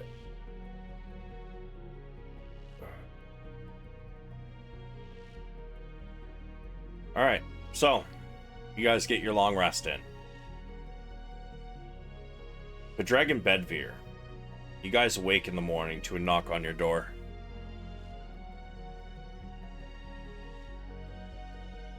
I'll get up and open the door. Juniper's on the other side of it. I'll step back and invite her in. She steps in, shuts the door. Says, I have your first mission from Marshal Vendry. The leadership's been disturbed to hear about the dragon-like invention that the Red Dragon Army has deployed in Vogler. They want to know more about it. 12 miles south of here lives a gnome inventor named Tatina Ruckledust. I will put that in chat.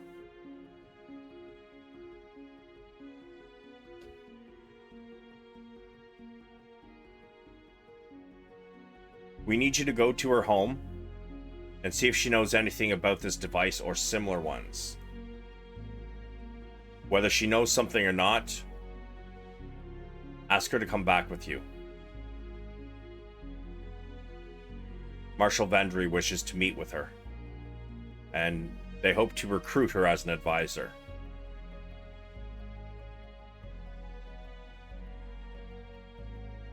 Understood. I assume You can deliver this message to the others as she looks around and notices that it is just the two of you in here. We can. Do we have a deadline by which we need to bring her in?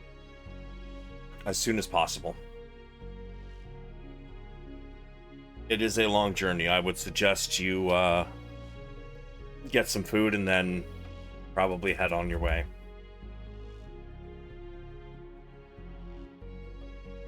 Of course. She will give you guys directions, by the way, as to exactly where you are to find this person. Perfect. We'll make note of it. I'll make note of it. All right.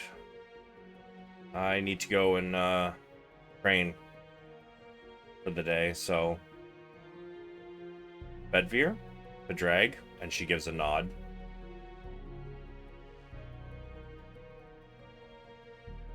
Enjoy your day.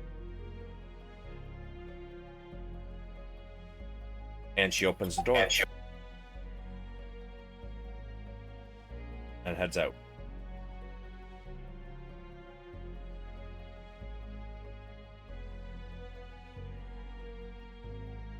So, you guys have received your orders from Marshal Vendry. What would you guys like to do?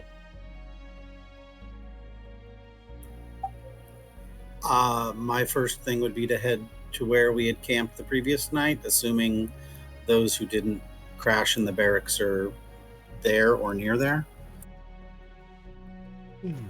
Failing that, I might go to the bonfire site to see if they camped near that. Okay. Agreed. I'll join you. I think we need to bring them up to speed as quickly as we can. It is about 7 o'clock in the morning. You guys, I assume you're putting on your armor and such. Yes. All right. You guys take a few minutes, put on your armor, and get ready to go. And you guys head over here.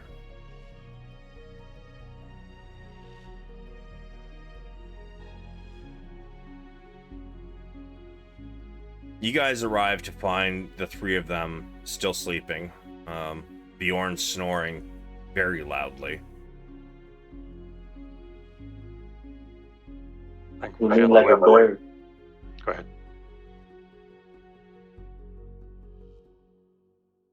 He's sleeping. You go ahead, Bedbeer. Okay, I was going to say, go ahead and wake them up. It's time to get started.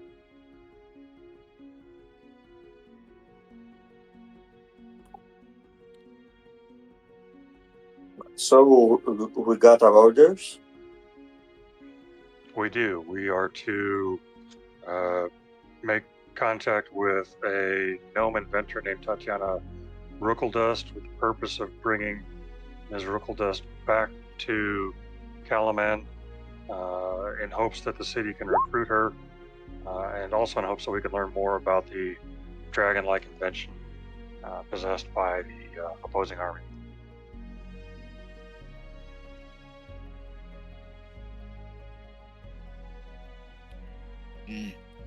Okay. That is definitely something we should be looking into. We asked for a timeline, and the answer we got was as soon as possible. So do we take horses or get there on foot? I think we'll have to figure that out after we talk to her. We've been instructed to bring her to the city whether she knows anything about the invention or not. Willingly or not? I think they're trying to recruit her, so I think we're aiming for willingly rather than not. Yeah, it wasn't willingly or not. It was whether she knows about the thing or not. They want to recruit her. Okay. How far away is it, this place?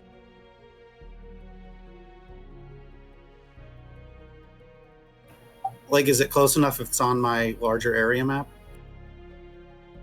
It is a single house along the plains. She did point it out to you, tell you how to get there, what you're looking for. Yes, it is 12 miles, so it's definitely within range of your map. Okay, I'll have marked that on the map, and then on the city map, I'm also going to have marked the bonfire site. All right. Sounds good. So what say we grab a quick breakfast and quick time down there?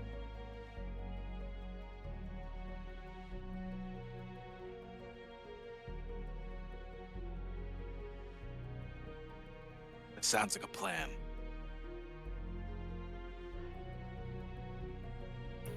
And now that we've been paid, maybe we can bring something better than dry crackers to eat on the way. Or fish?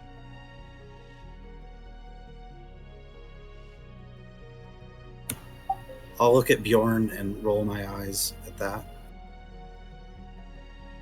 There's nothing better than fish. A nice pink salmon, fresh from the water. Oh. There's a lot that's better than fish. Huh. Says you.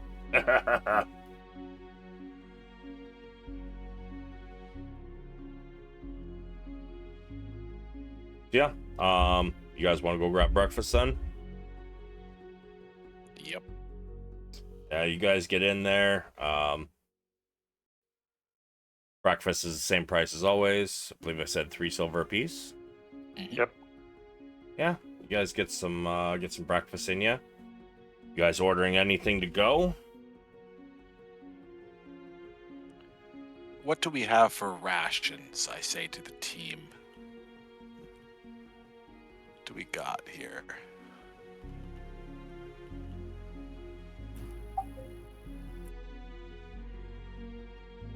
Yeah, I'd say, can we actually buy formal rations here that would help us? Yeah, I'm sure you could probably get some like fruit and nuts. And that's rations are usually like a daily ration is, like some water and, like trail mix kind of shit, right? That's usually what rations are. Yeah, I would suggest that we all pick something up that can last the journey. Some cured meat, some fruit, something. So yeah, I would look to probably purchase another, maybe 10 if possible, rations, if you would allow. About a gold. Yeah, I'll pay that. I'm going to say that we should get enough for one extra person on the way back in case she doesn't have anything handy, just to help make coming here easier on her. I will say you guys know that you can roughly cover 26 miles in a day. And the destination is only 12 miles south. So, depending on what happens, you might be able to make it there and back in the same day. Okay. Anyway, I'd say we take 2 or 3 days rations because you never know what need arises. Or where we'll end up once we leave. Mm-hmm. Is my tent still where we left it? Yeah. When we went to the guys, can I have packed up my bedroll and stuff that I had left there? Yeah, sure. If you want to take a little time and do that, sure. Yeah, just like while we were talking to the guys and letting them know the plans, because now that I'm staying in the barracks, there's no reason to keep leaving it there. Somebody else can use that tent. Okay. Oh, so you're leaving the tent? You're just taking your bedroll? Wasn't the tent already set up and I just put my bed in it? Oh, yeah, that is correct.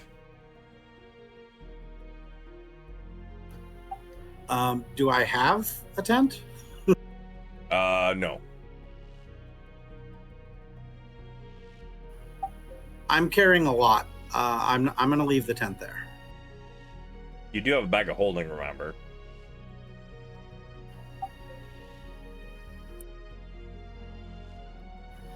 Okay, I'll take the 10. Is that in the compendium? Maybe.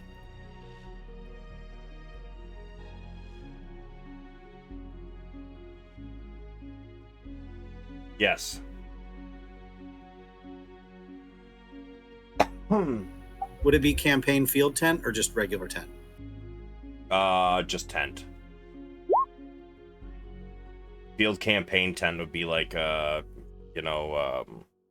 like a command tent kind of thing. Like a big one with a table and a map and everything? Yeah. Okay, thank you. All right, so you woke them up probably about 7:30. Did what you guys got to do. Had your breakfast. You're probably on the road by about 9 o'clock. If there's nothing else you guys want to do. Can I have bought whiskey while we were at the restaurant or the whatever it's called, tavern? Sure. How good of whiskey you looking for? Not every orifice, just what they standard give people when they ask for whiskey. The normal like house, whatever. Yeah, that's gold.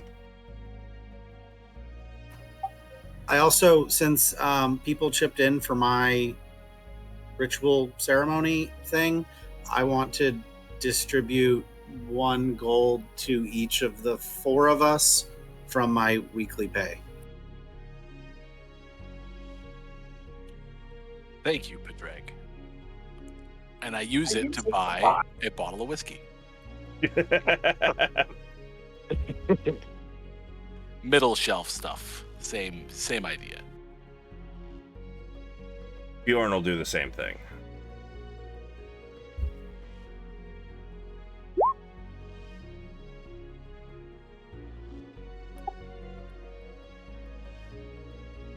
Thank you.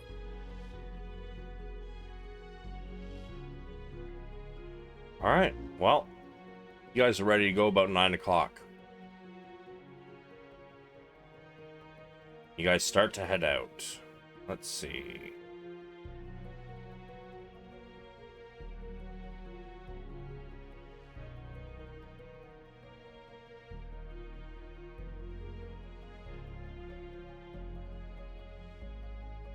Whoops. There we go. All right. So, you guys head out on your way. Before heading out, I cast Gift of Luck to Bedivere and Padraig, Oh, thank you. and then take a short rest along the way. Thank you. All right.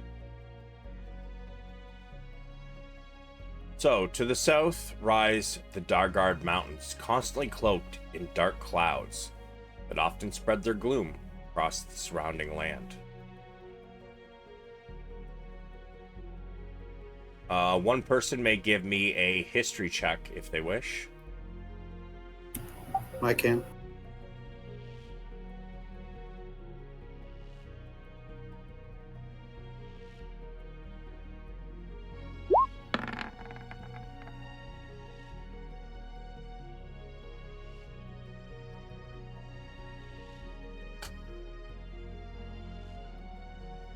This area is part of Nightland, which encompasses both the Dargard Mountains and Kalaman, and it is widely said to be a land of eternal twilight here, where the sun never shines in these mountains.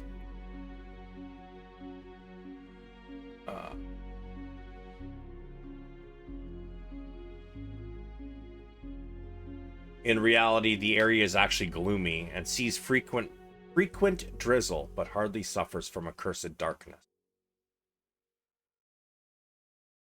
And as you guys head out, I would like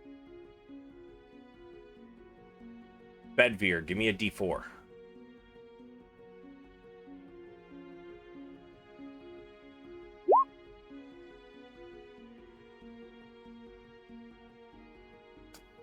As you guys are walking, you suddenly begin to hear music, which Bjorn immediately perks up at. You guys hear that? You guys hear the music?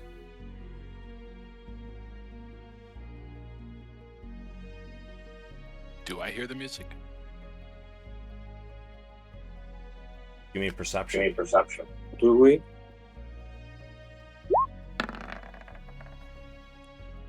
Uh, 7? Or are you using your gift of luck? yeah, I am. Alright.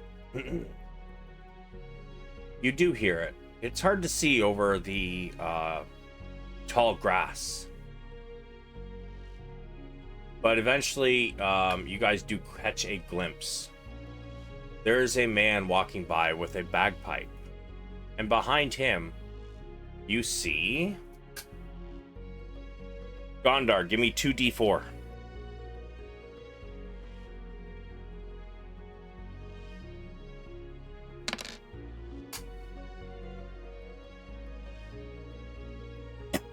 You see 3 men behind him.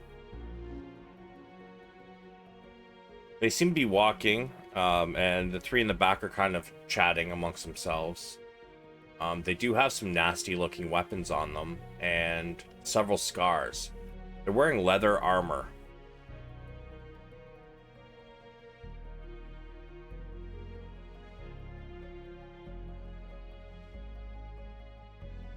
They don't seem to take notice of you.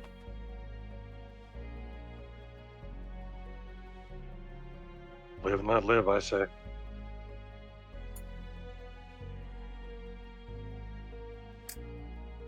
Are their weapons like drawn? Nope. At their hips. What do you mean by nasty looking weapons?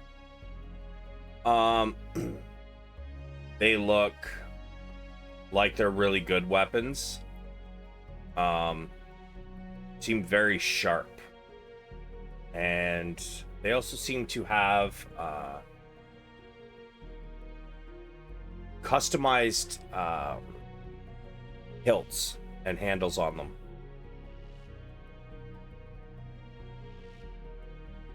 They're not your run-of-the-mill weapons, you feel.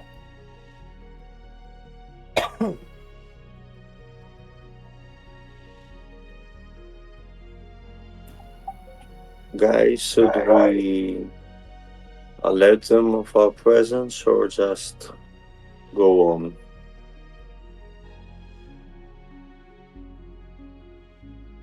I'd say we're on a timeline. Let's do the job we're sent to do.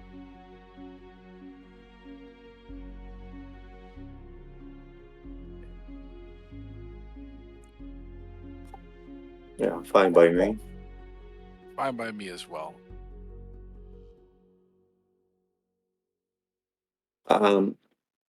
Just for clarifying it, the man playing the bagpipe is not somehow, I don't know, threatened by them. Give me an He's leading insight. them. Oh, they're not traveling together. It's 2 separate groups, one of 1 and one of 3.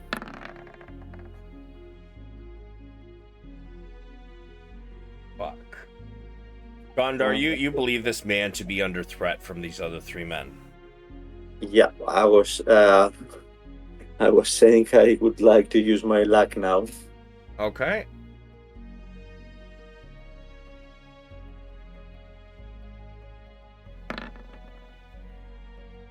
You're not sure whether he's under threat or not.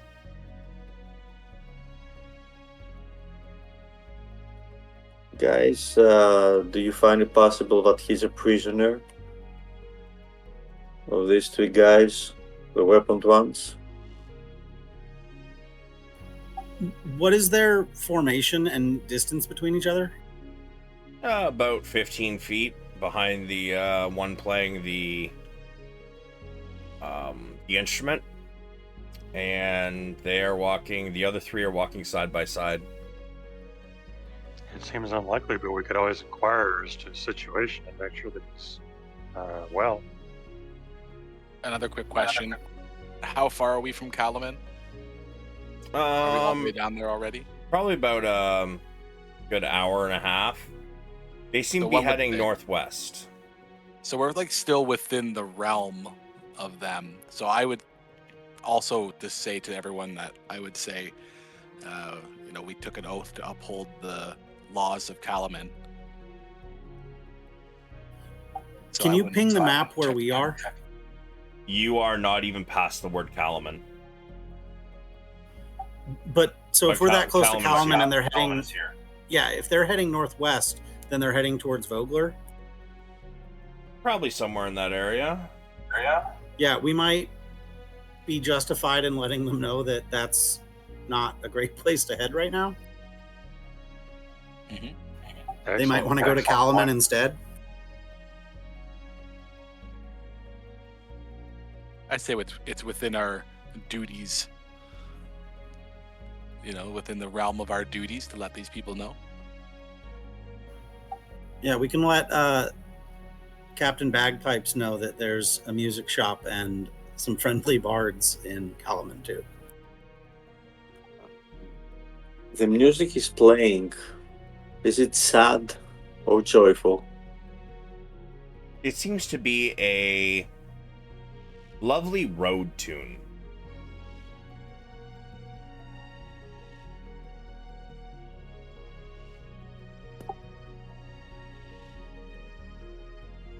I take out my lute and a flute and try to sing a similar tone. And as you do that, Bjorn gets excited and he pulls out his lute and he joins you. Give me a performance.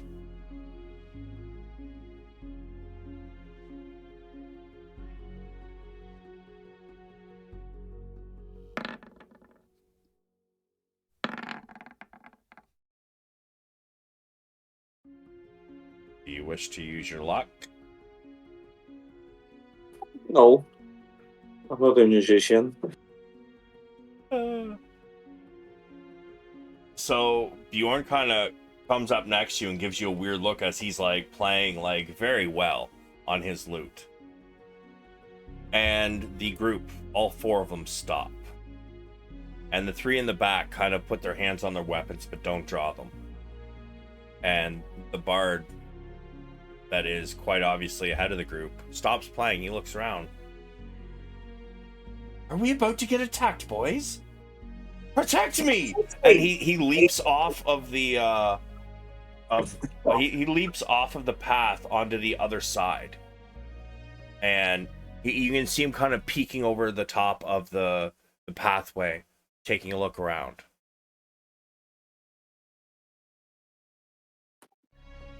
Not by us. I yell. Oi, show yourselves!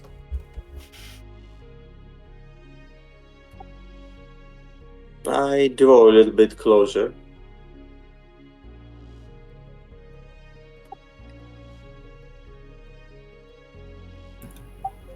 I'll call out to them and say, "Are y'all headed towards Vogler?" Aye, after we drop off this one at Kalaman, we go our separate ways.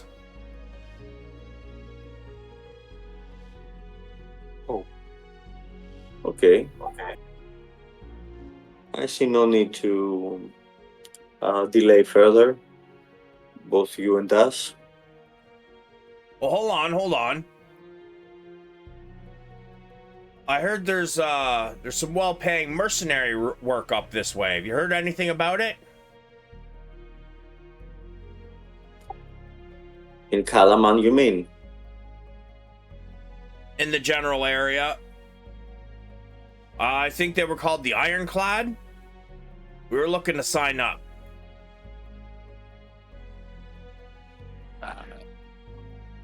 So the Ironclad are no more, but there is an alternative.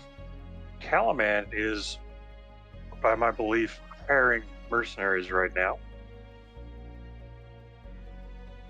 City hiring mercenaries? Or are they just looking for soldiers? Soldier work doesn't pay well. mercenary work pays well. I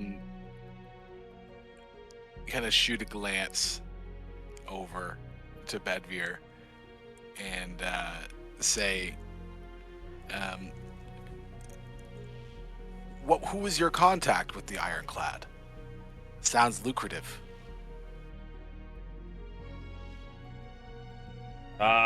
Didn't have one. Just heard they were hiring.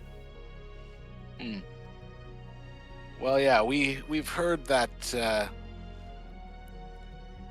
there's been quite a disturbance in this area. You mentioned you were going to Vogler afterwards. I'm sorry to inform you, but that town has been razed to the ground. Aye. Well, boys, it's like we'll complete this job and then we'll have to go search somewhere else. Maybe Kellerman does need some mercenaries, who knows? The other two kind of nod. Thank you, stranger. Very well. The bard still hasn't come out of hiding, and you see one of the lead man. Hey, get up here. They're not gonna kill you. Fucking coward. He's really? Okay. Yes. And he comes back up and he kind of brushes off his bagpipes that are all covered in dirt. Oh my, I'm gonna need to get these changed now. All cleaned up. And he goes to start bagpiping again, and he stops for a second, starts spitting dirt out. Oh. Well, no more entertainment, I guess. The lead guy goes, thank fuck for that. Let's go. And they start heading on their way.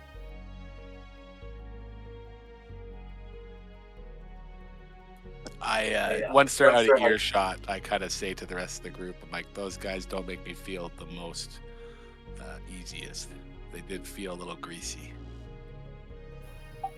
Yeah, I wonder if they were late to the party that started at the demonstration fight at Vogler and not on the right side. Yeah, the Ironclad aren't the highest up in our books right now. Outside of Cudgel and that group, I don't know if they're still referring to themselves as the Ironclad, just taking that over for themselves.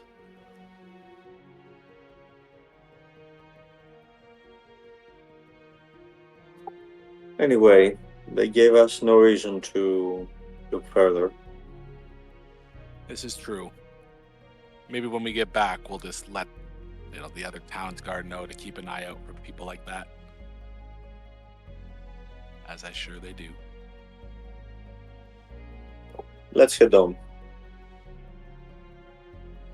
Agreed.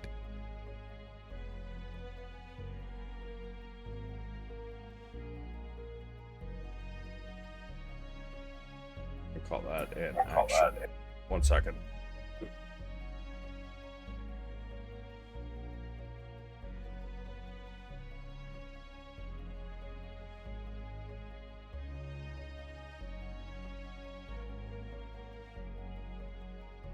All right. You guys continue on your way.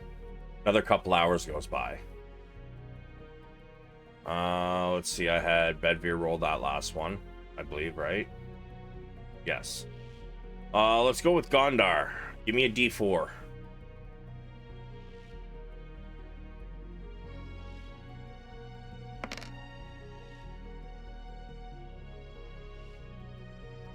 Light rain falls for about another hour, and distant lightning is visible over the Dargurd Mountains.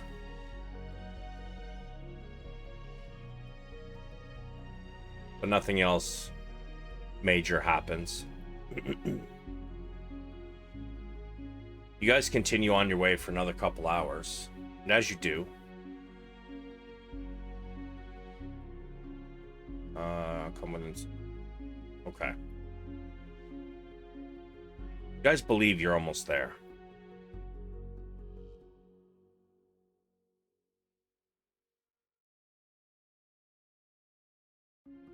You guys are at the bottom of the map there.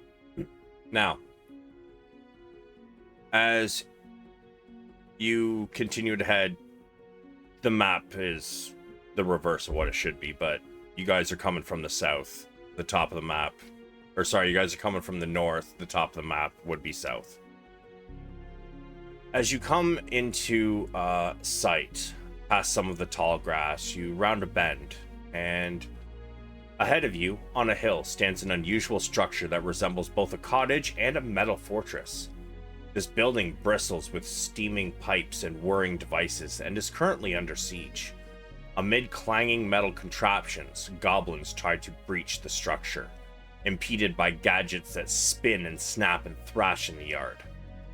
Every few moments, a gnome appears from an open clock face above the door and hucks a new clockwork calamity at the attackers, while cackling and yelling insults. So, Looks like just give me 1 second. I think I've got something to show you guys if I remember correctly.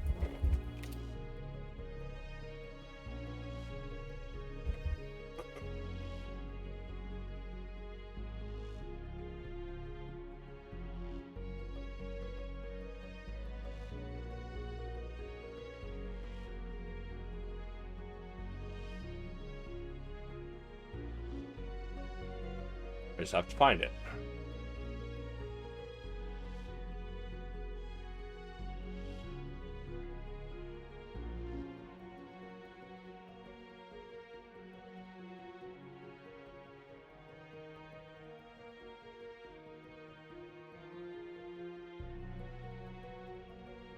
All right, so only look at the picture and then close it if you don't mind, but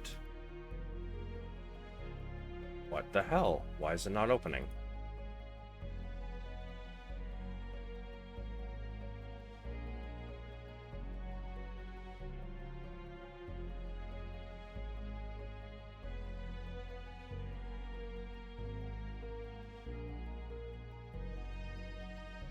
Cool, one of my handouts isn't working.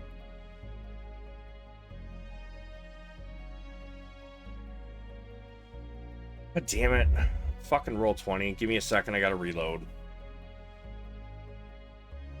Yeah, no problem.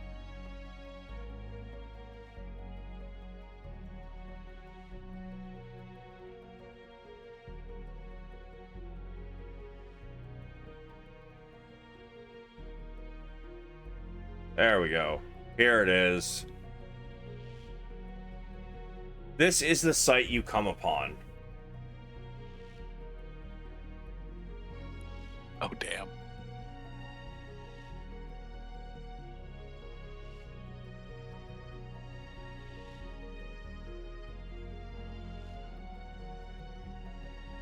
So, Is her contraption pooping something at them? I think it is. yes. You see, these goblins seem to be trying to attack, and every now and then she opens the window and she hurls something else out the window. And once it hits the yard, it seems to come to life. These things are made of metal, and some of them are slightly flying around. They don't seem to be doing a whole lot of damage to the attacking goblins. However, what you do notice is that as she throws these, she screams obscenities at them. You ugly piece of refuse, this is my home! Come on, try and get me, bug-ass bitches! And what would you guys like to do as you come upon this? So far, they have not noticed you. attack. Okay. How you attacking? Like, what are you doing? So I would defer to the others, but individually I would charge. You gonna start to charge? Yep. Do we see the goblins doing anything? Like, are they throwing stuff back, or can we see what they're armed with yet? They are throwing spears. They are shooting arrows. They do have, some of them have shields. and they're clamoring towards the door. Seem to be just trying to destroy some of the things she's throwing at them.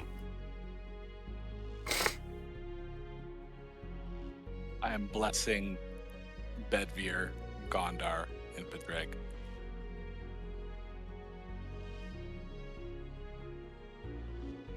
How far are we for the goblins? Closest one is 140 feet.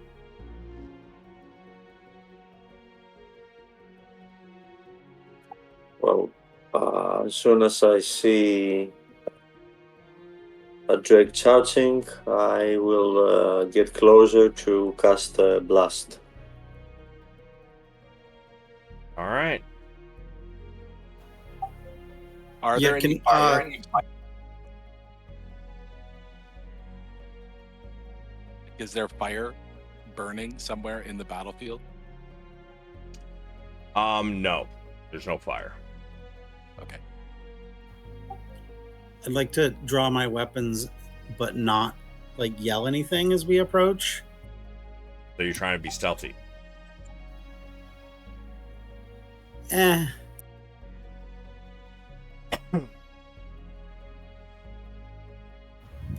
We can. I'm trying to be see- fast. So you're trying to be fast. Okay. Yeah, I want to close as much distance as I can before we enter limited movement initiative mode. Sure.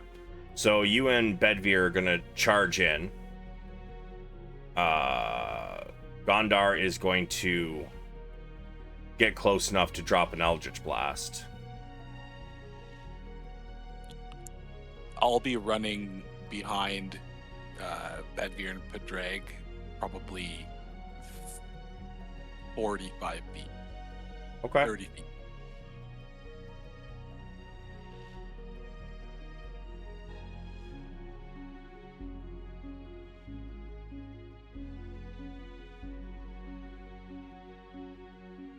Gondar, you moving? Everybody else stop.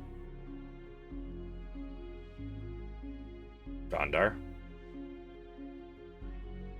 Yeah, I just found out my character.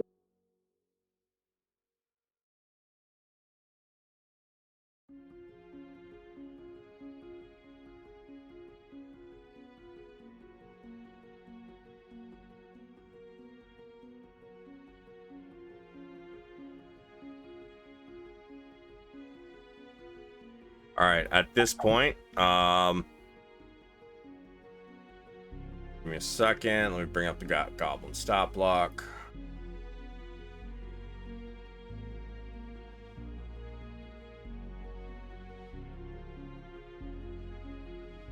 As soon as I get within 120 feet of them, I cast Blast.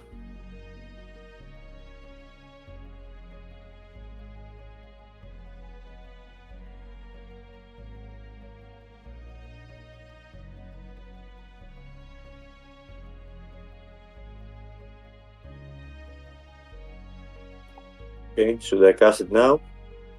You are not within 100 feet yet. You're within 120, I believe. 120. Okay. And Sure. do I get an advantage as they're unaware? Yes, it is advantage because they are unaware.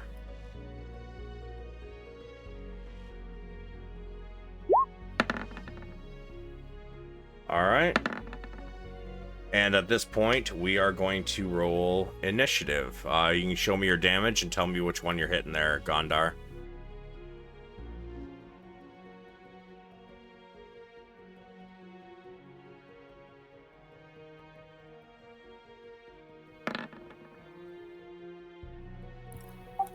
How do I do initiative again? Which color button is it? You click on your token, and then you hit the button on your sheet that says initiative. Just click the word initiative. No, they've all been here for a while in this campaign. They are level 4. It showed up. That's the first time this whole campaign. Heyo.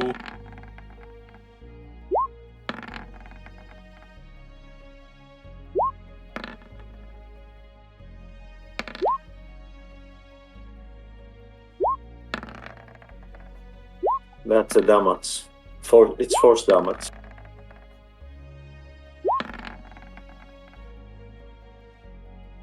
Nice roll.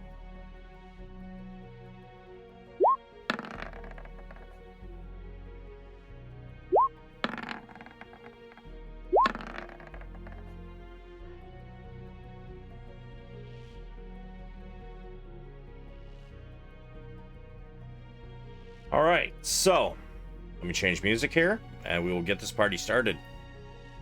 Yeah, they're behind you, Zequas.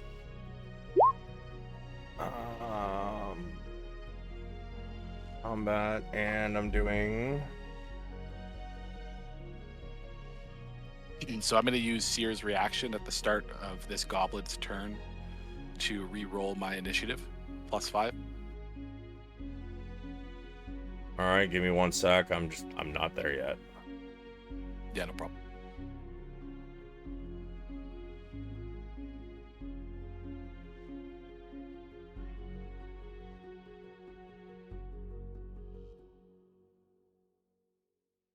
Stupid question. Luck can't be applied to an initiative roll, can it?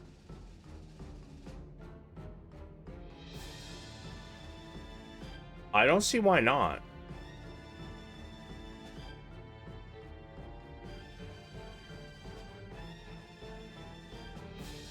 So if I use luck, would I click initiative again? I don't want to screw up the thing for you. Yep, just make sure you click on yourself and then hit initiative again.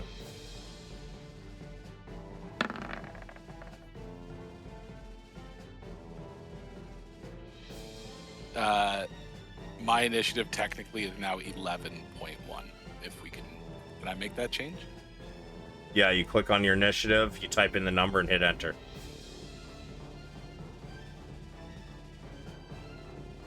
Ah, I did pop above some goblins. I can't see my initiative order. Did you click on your token first, Gondar? No. Gotta click on your... I got it. Don't worry about it. I got it.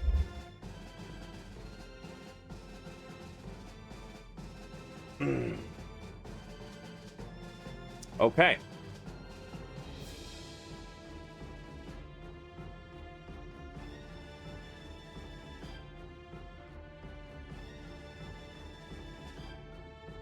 All right, so Gondar, you attack this one, yeah? Yes. They all turn around as this one screams out. Would you like to describe what happens as it dies? Oh. Well, my blast finds him in the center of his back, and he falls face to the ground. Yeah, just like that. All right. They all turn on you.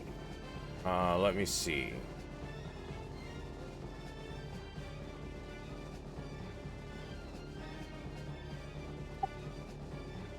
Excellent. So. Yeah, sorry, Braun, I forgot to bless. It's all good. Goblin turns around and notices 3 people charging at him while 2 of them kind of stand in the background. I forgot to roll Bjorn in. 1 second.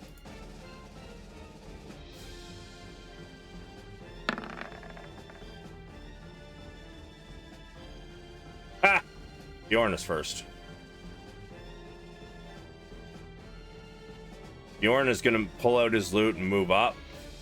5, 10, 15, 20, 25, 30. He is going to...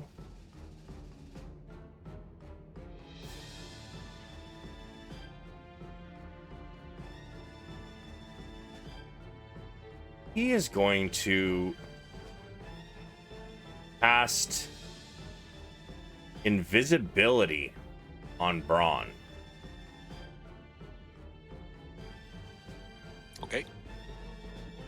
And then he is also going to give, what is the range on...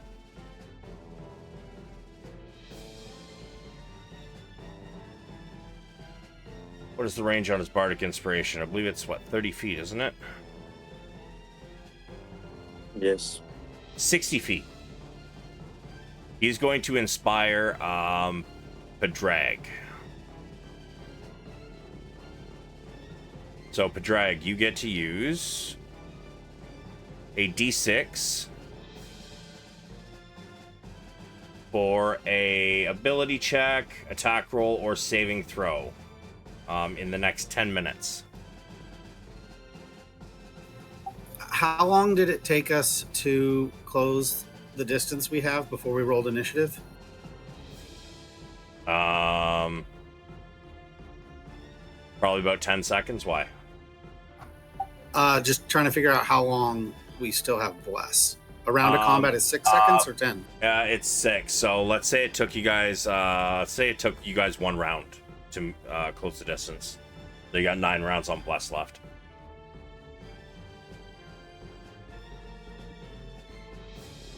Goblin turns, sees a Bedveer getting close. He pulls out his short bow. Definitely a fucking miss. Bedveer, an arrow shoots past you, sinking into the dirt behind you.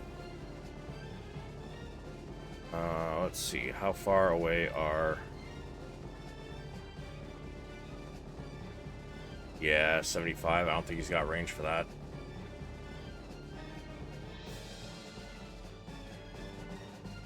Why the fuck is that not going away now? Good God. So he is going to get closer. Sure.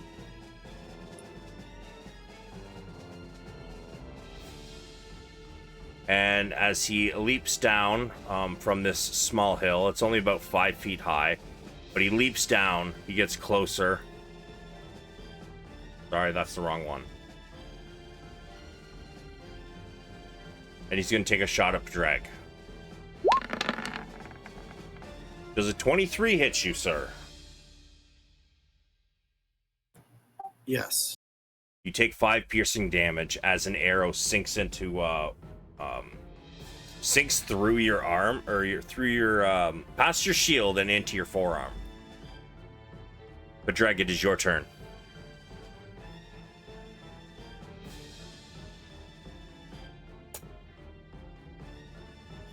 Hold on, I think I have a reaction.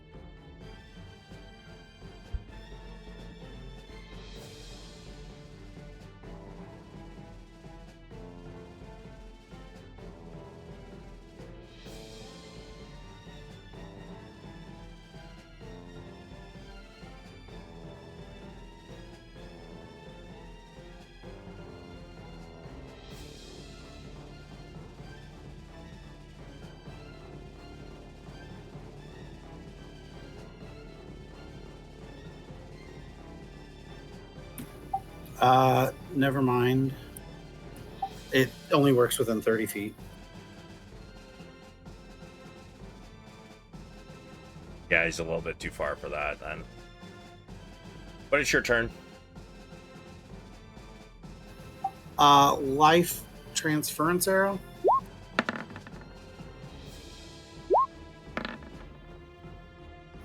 I meant to link it.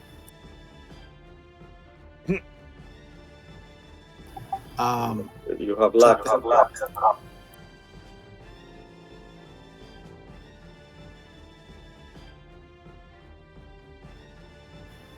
Is the one that hit me next to the dead one? Yes. Okay, on him, transferring life to... Yeah, to me. So that was a miss, but you do have Gift of Luck. Do you want to re-roll it? I've got Bless, Bardic Inspiration, and Luck. I didn't mean to roll, but yeah, I'm going to do something on it. Bless is a D4? It is. Yeah. And that's the one that wears off first. Scrolling up to Bless. Yeah, and I have concentration on it.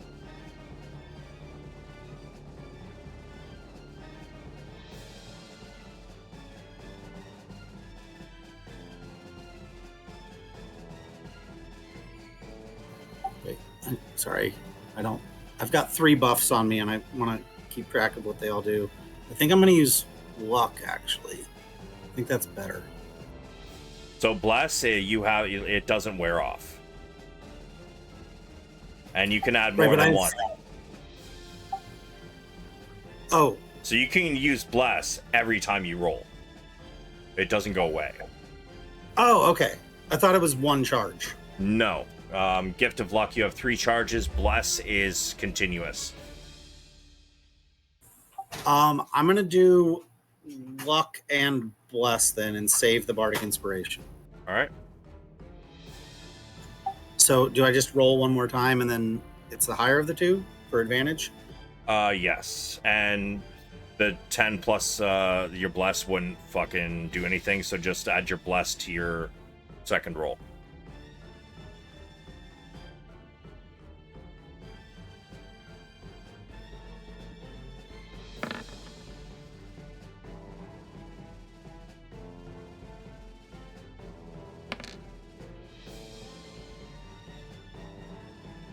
All right.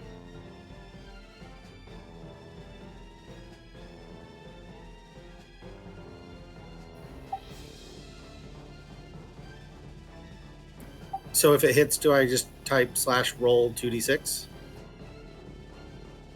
Yes. So what you should do actually is you see under your global attack modifiers, you have a 1d4 bless.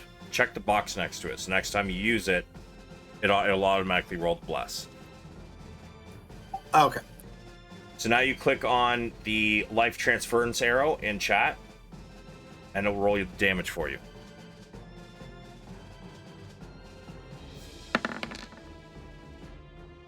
Nine damage. You want to describe what happens? A black glowing arrow comes out of oh wait, how does this work with some? Oh no, I took the feat where I can do somatic with my hands full, right? Do you have Warcaster? Let me check. I think I took that.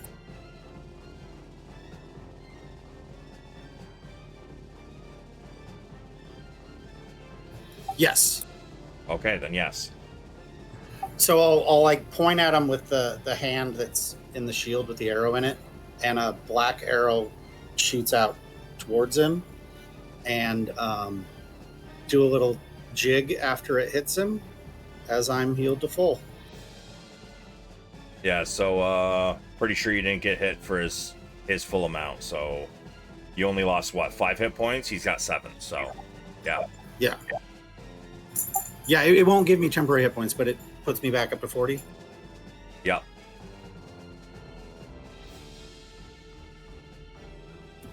And that's a spell. All my bonus actions other than Shield Bash are spells, so I will move now. You can use more than one spell on a turn. But yeah, you can go ahead and move too if you want. Diagonals are 5. Yep.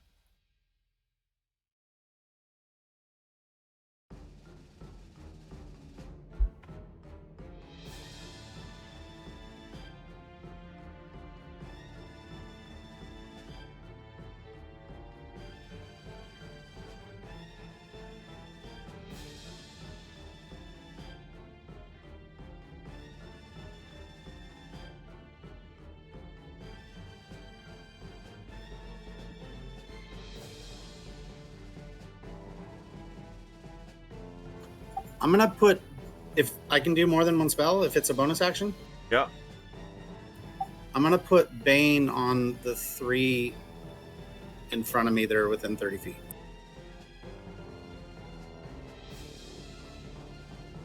Bane is an action.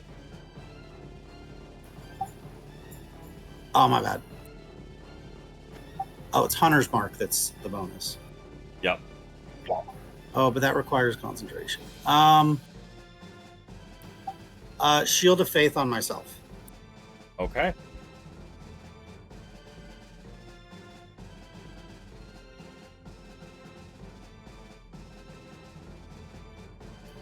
and that'll be my turn economy.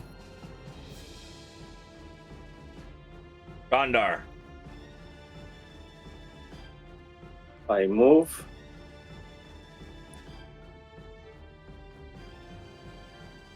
And shoot that one. All right.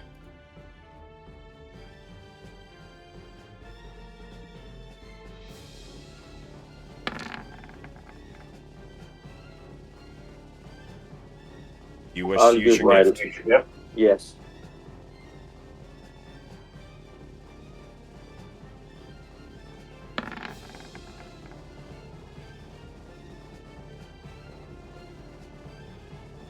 Bad luck. Yeah, very bad luck. What about your bless? I used it. I Bless doesn't go no. away until he loses concentration. yeah, I thought I had ticked the global attack modifier, but I had not, so I'll roll it separately.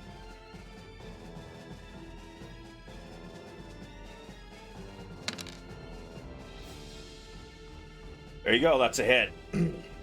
It's your Eldritch Blast word in chat there. See what kind of damage you do.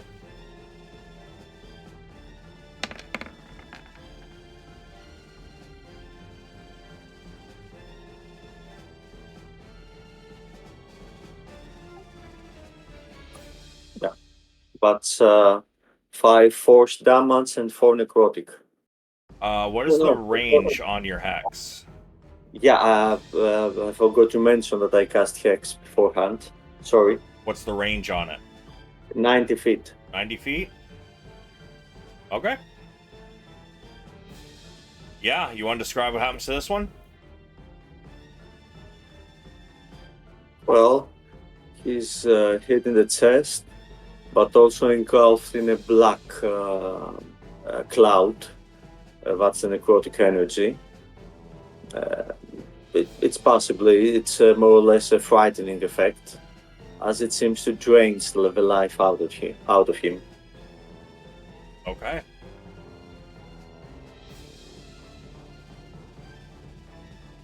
He falls to the ground as he withers. Braun. You are invisible as well. Oh yeah. Braun's gonna run up over here.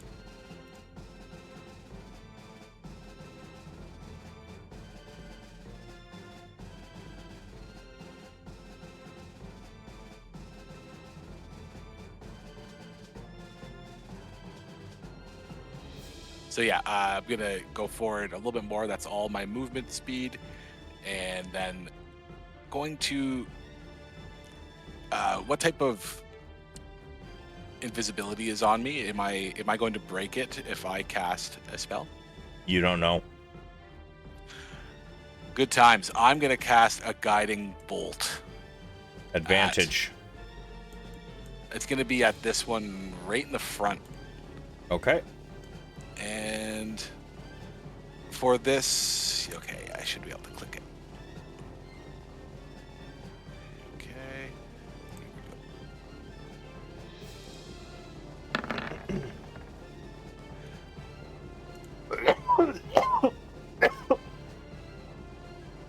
Can I use a luck to re-roll one?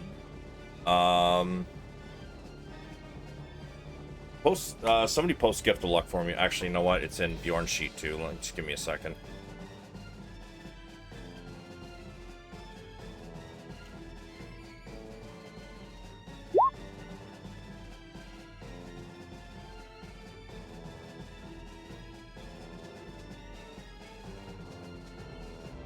Nah, it's just advantage. Yeah, no, it just gives you advantage. Which you already had advantage. Yeah, there's no like triple advantage. No, the only way to get that is be an elf and have elven accuracy. Oh damn. Yeah. Yep. Well, that is what it is. You have blessed, do you not? Nope. Oh, I cast it on the other three. what a shame.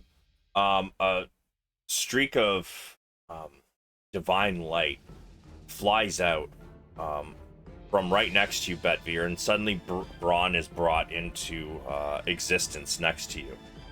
But his attack misses. Yep. And that will be my turn. No bonus action.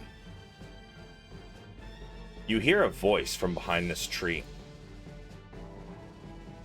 What are you doing? Get them! He's going to step out. Boy. He is going to take a shot at Padraig, just because he's closer.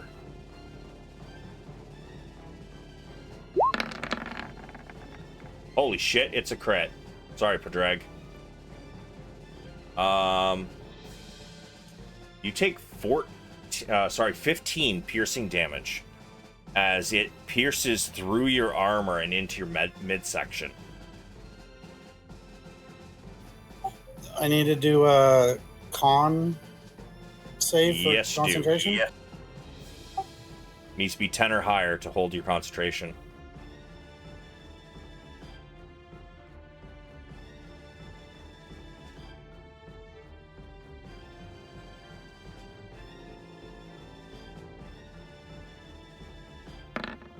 You hold your concentration. The hobgoblin.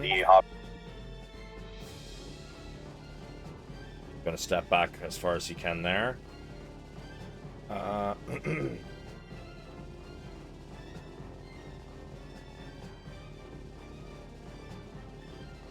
And it's the goblin's turn, which he's dead. Bedvir. I am going to let out a battle cry, and I am going to dash at the hobgoblin.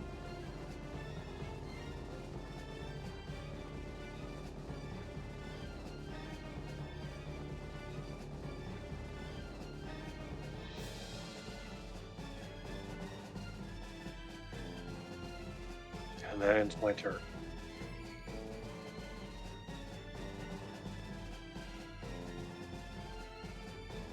Two, three.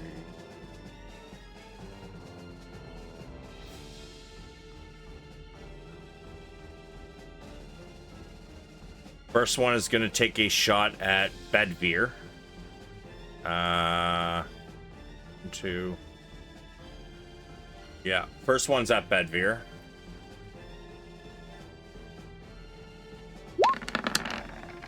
Wow, with crit miss.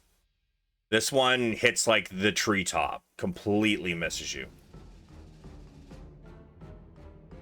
But Drag, this one is going to go for you.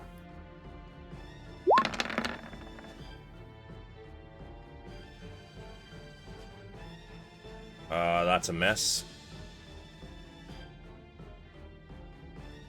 This one's also going to go for you. 22 to hit. My AC is currently 23. So that is, this one bounces off your shield.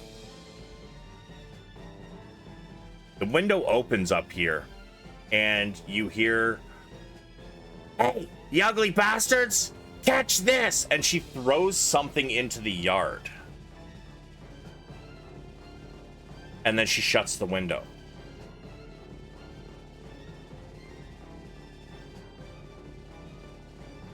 This goblin pulls out a scimitar.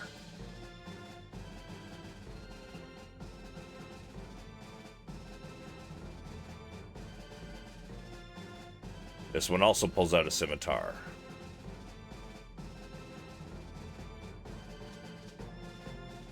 And they are both going to slash at you, a drag.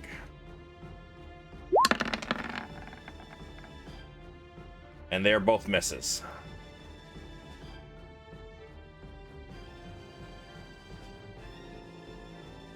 This one is going to use his height advantage to get a better shot on you. Bedvir? Cool. 20? Meets it beats. 6 piercing as you go charging at the hobgoblin. you feel a pain in your left hip. To look down and find a goblin arrow sticking out of it. But a flesh wound. Bjorn. What does Bjorn have besides? Oh, really? I see. I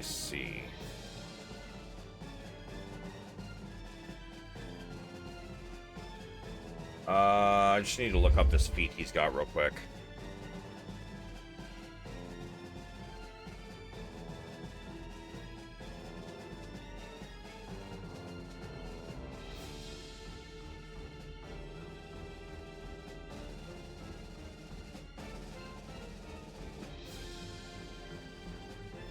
Okay.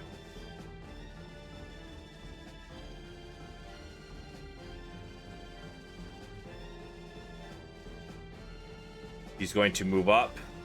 Since invisibility has been broken, he no longer has to hold concentration on that. So he's going to drop.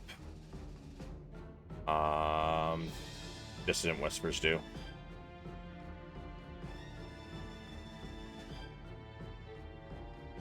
One creature of your choice. Cool. He is going to use this spell against this one up by you, Padraig.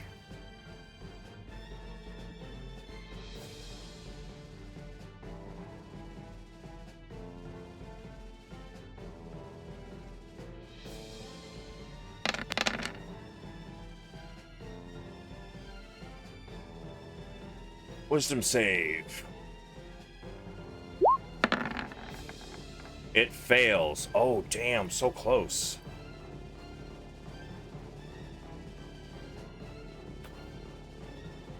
Alright, let's see. Failed save takes yada yada yada.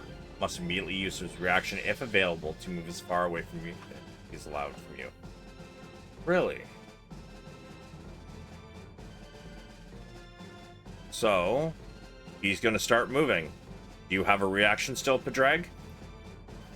Yes. Do you wish to use it? Yes. Alright, send it. Hold on, I have two different ones I can do.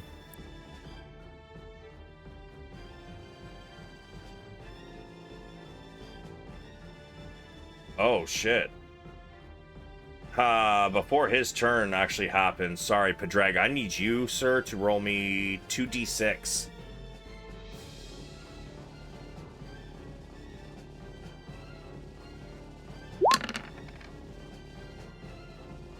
Okay.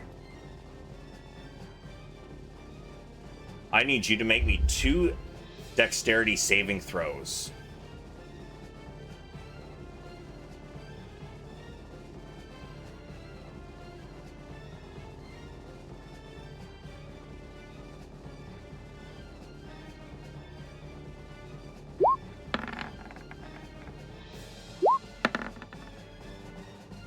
Ouch. So unfortunately, you're not going to be able to use your reaction because you are restrained. A bundle of thrashing cords whips around you.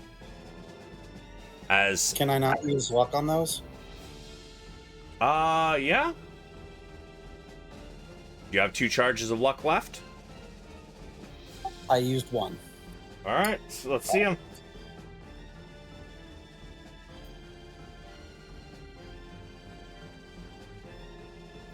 So just roll 2 more. Yep.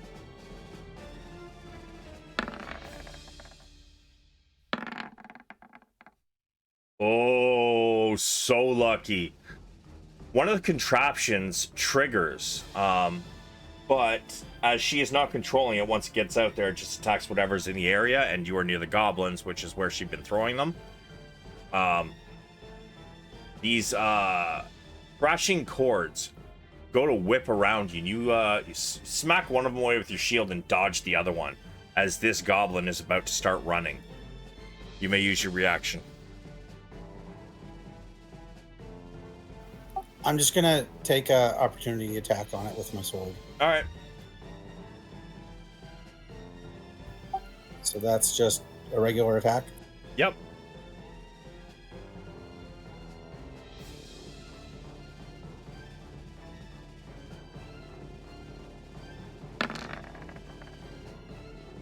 Unfortunately, you miss. 2, 3, 4, 5, 6. Wait, was that damage or? I'm not sure if I did that right. Yeah, no, that was your attack. You just rolled a nat 1, unfortunately. Oh, okay, I get it. So it runs away, and you go to swing at it, and unfortunately, all you catch is air. But Bjorn is then going to give a bardic inspiration to... Nope, out of range. Braun, I guess. Whoop.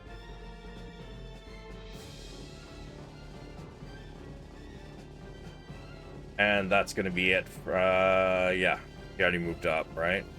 10, 15, 20, 20. Yeah, he moved up. Goblin turn. This one charges in at you, Padraig.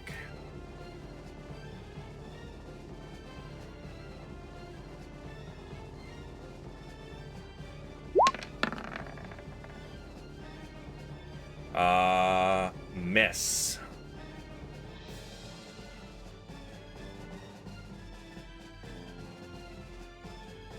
Padraig, it is your turn. I can see the one northeast of me or southwest of me that is not a goblin or has a different icon. This one up here? Yeah. Yeah. Life transference arrow. You have disadvantage because you're within being harried by 2 others. On a spell? Yep. It's an attack.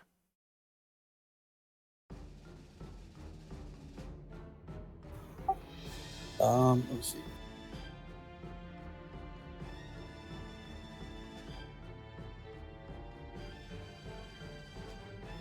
So luck is gone, bless is auto, and then the bardic inspiration is one time. Yep.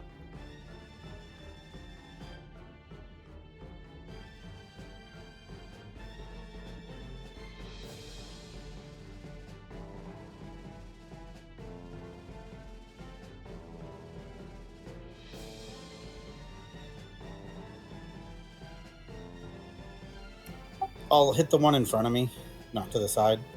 All right.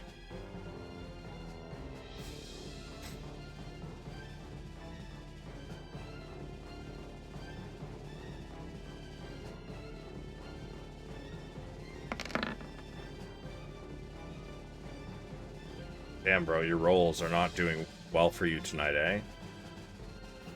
Can I use bardic inspiration on that one? Roll me a d6.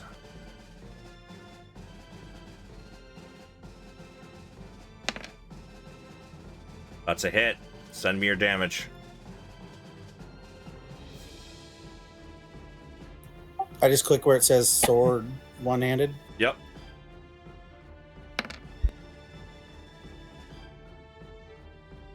You want to describe it?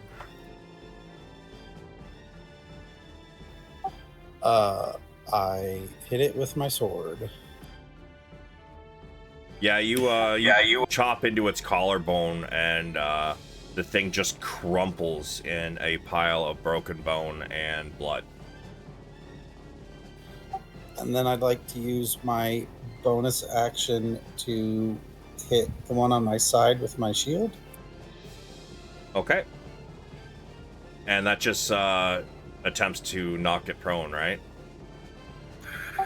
Yeah, so it's my strength versus either its strength or dex, whichever you choose. All right, send it. You probably wanted this, though.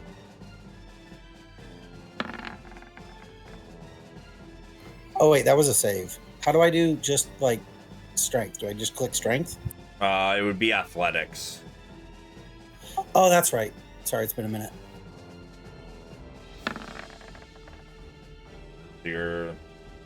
We would take the first roll, but add fucking 6 to 4, and you get a 10. So, yeah, you beat him. He gets, I believe it knocks him 5 feet away and prone, right? I believe it's either or. What you doing? He's either prone and didn't you say before that if it was like a huge difference between them, then they'd be prone. If not, they'd just Right. be It knocked was back. if they failed by 5. They didn't fail by 5, so they get knocked back. But he did fail, so he does get knocked back. Got any more movement you wish to do or anything?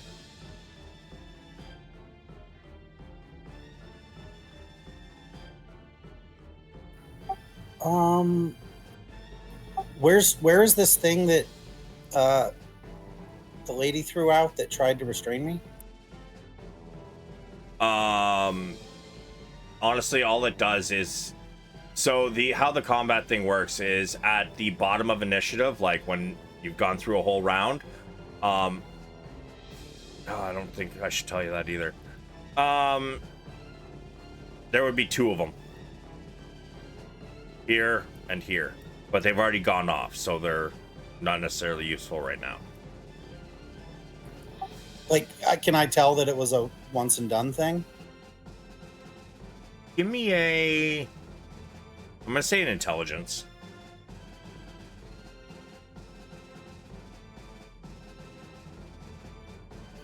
Just click intelligence. Yep.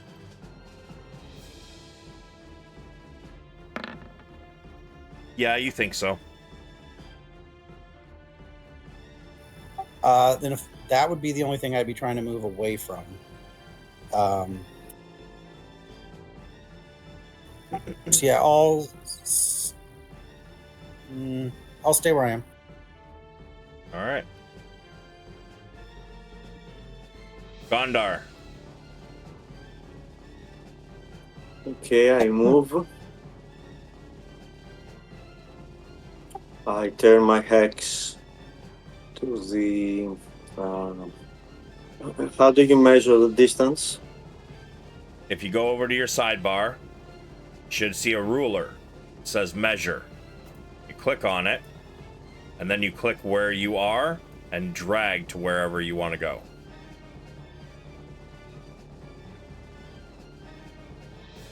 I turn my hex to this guy here.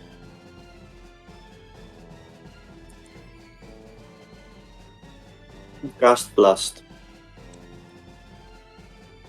Okay.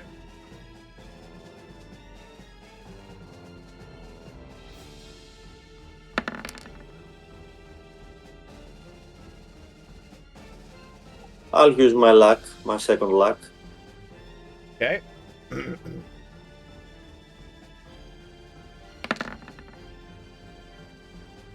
The hit. See the damage.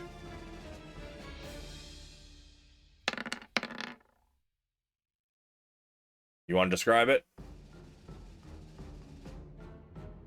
Well, same as before. He gets hit in the head. He's engulfed in a black small cloud, which seems to shrivel his facial features. Yeah, between the withering as well as the force damage, you see his face just like crush inwards, and it just falls over backwards dead. And it's an end turn for me. Braun. So Braun's gonna run up and use all its movement speed. The last walk was a diagonal from 5 to here, and going to look at this one here and cast another guiding bolt at it. Okay. I'm gonna use my last gift of luck for advantage.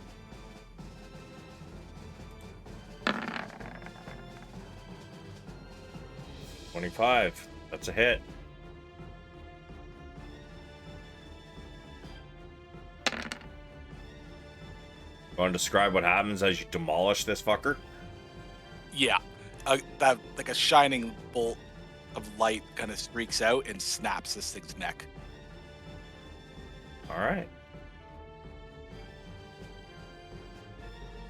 You see its head just like bounce backwards, and you hear even from your position, you can hear it crack as its head just kind of like goes backwards and like looks like it's laying on, you know, between his shoulder blades as he drops. His head is underneath the rest of his torso. Very good. Bonus action. And bonus action, harness divine power to regain a spell slot. Okay. And that's my turn. Hobgoblin sees what you just did and is going to take a shot at you, Braun. Yeah. 18. Miss.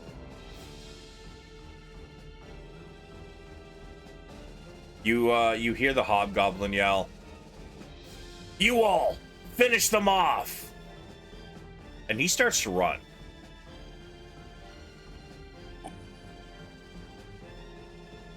Bedveer. Chasing the hobgoblin.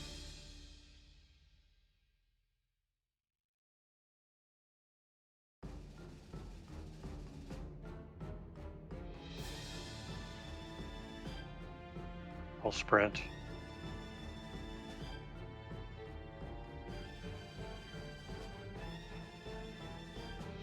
That ends my turn.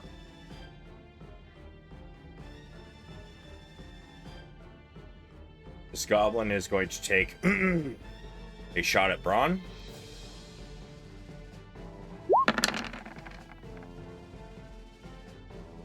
And another shot at Braun. And this last one is going to be at Padraig. Does 22 hit you, Braun? Yes.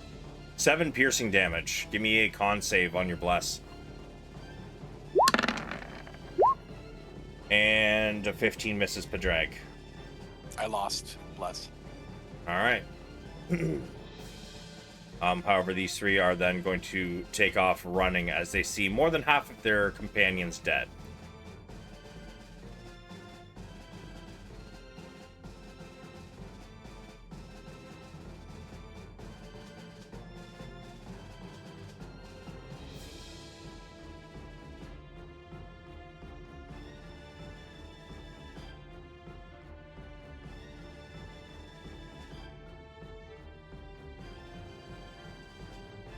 Tatiana opens the window, ready to throw another one, and she notices it looks like they're all gone. Ah! Finally! Told you couldn't hold up against me! Bunch of filthy bastards!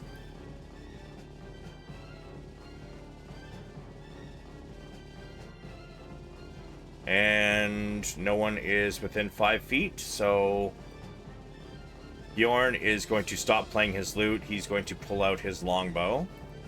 Or his short bow, sorry.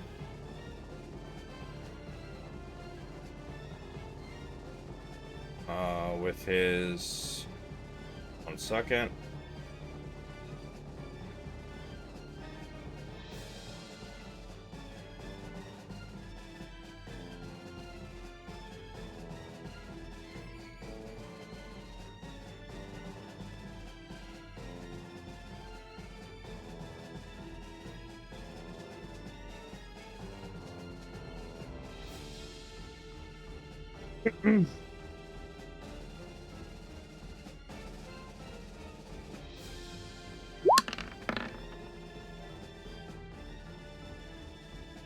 The drag, as this one recovers from getting knocked backwards, he gets ready to charge at you, and out of nowhere an arrow just goes in one ear, out the other, and it just crumples to the ground mid-step.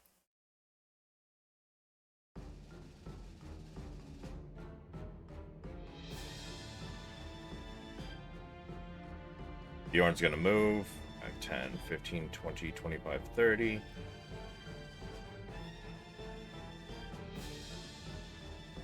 But Drag, it's your turn.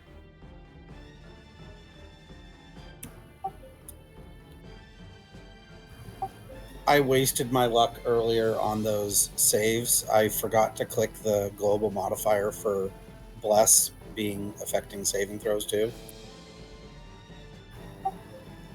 But right now I have no buffs. I'm going to try life transference arrow on the leader that's running away. All right, what's the range on it? 120. He's 90. Perfect. Sure.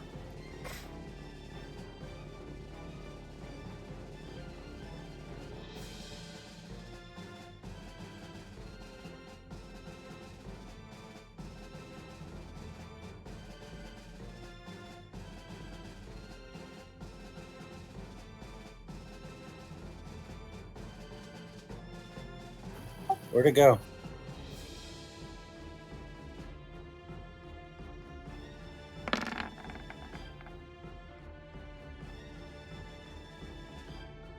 That is a miss.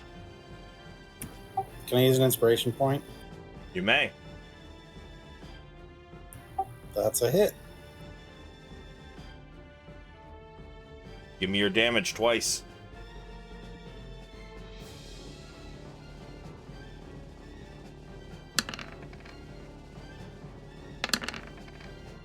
You want to describe it? Same as last time.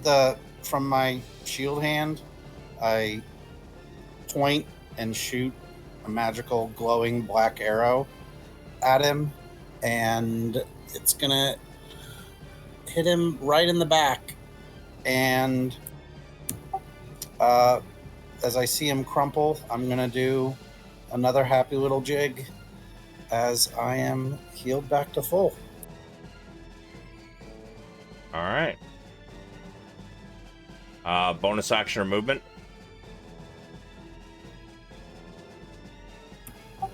I'll move up towards the door of the house. All right.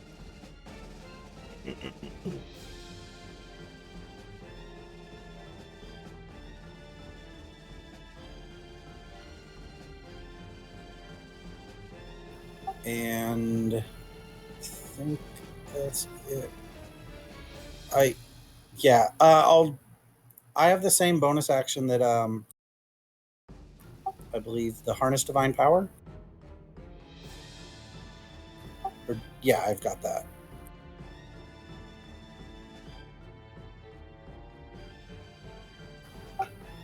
To get back one of my spell slots. Okay. So I'm only down one total slot now. And that'll be my economy. You should be down 2. I did life transference twice, right? And Shield of Faith. Oh, that's right. Okay, so I've got one left now. All right. Oops, sorry, Gondar. I skipped you. Go ahead, Gondar. Okay, I move. How do you turn off the measure? Line? You go back. You go back to the select at the top of the toolbar.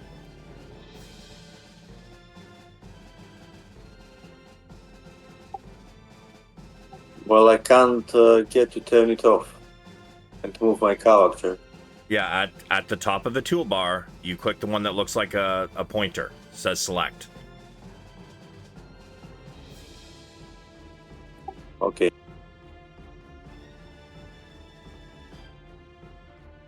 I move there and shoot, turn the hex on this one or here and Okay. shoot him. We have lost the bless. You did lose the bless.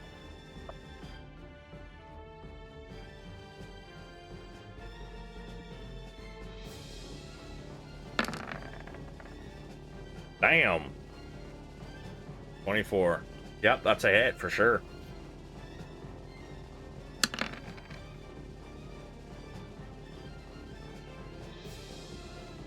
Oh, almost Damn. nothing. I think his head has been separated from his body from the last. Oh yeah, the head just withers as it rolls away from the body. the end town here. Just to confirm, there's no. You already answered this, but in case it's changed, is there any fire at all? No. I can see. I'm going to. Let's see on the spacing at the time here. Yeah, I'm going to just cast another guiding bolt at the one that's fleeing. Try to catch him as he goes. No advantage. Just shooting this thing. And you have Warcaster, right? I do. Okay. That is unfortunately a miss. Yeah, it is. I'm just going to run up 30 feet. That's my turn.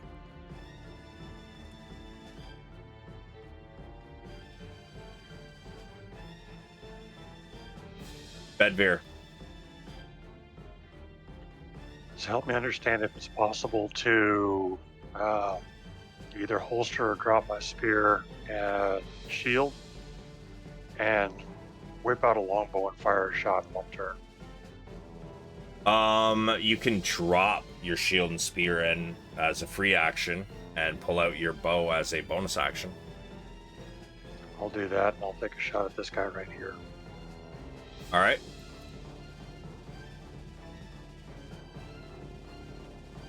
And I'll use luck. All right. There you go.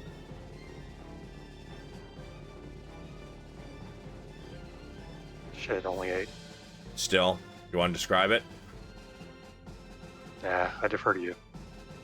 Yeah, this one's starting to run away, and you put an arrow straight through its neck.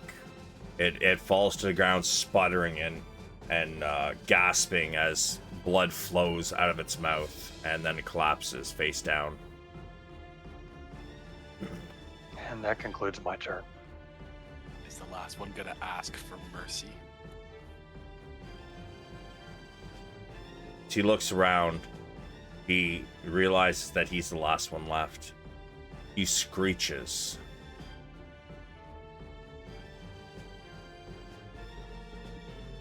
He's gonna dash.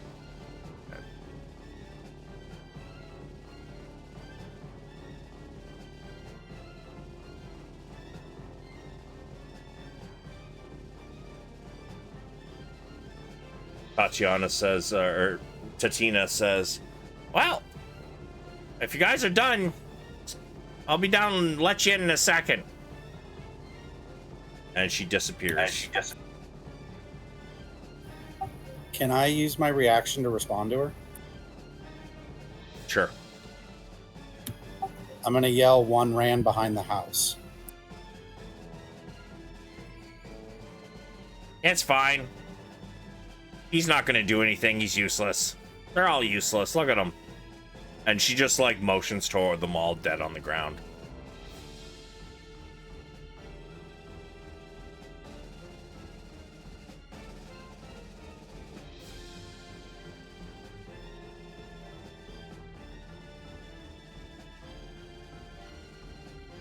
Bjorn gets to there with a dash. A drag.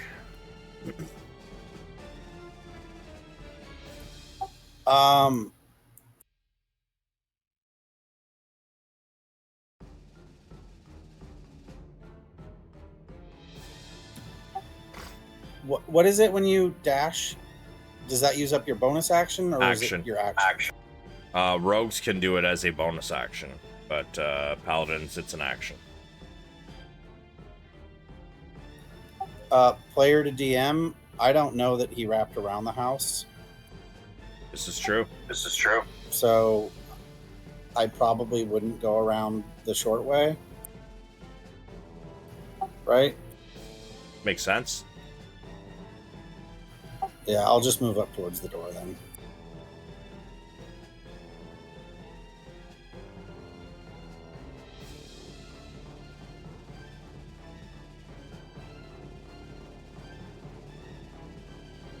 Anything else you want to do? Knock on the door and say, Calaman sent us to check on you. You can hear feet coming towards the door, but it hasn't opened yet.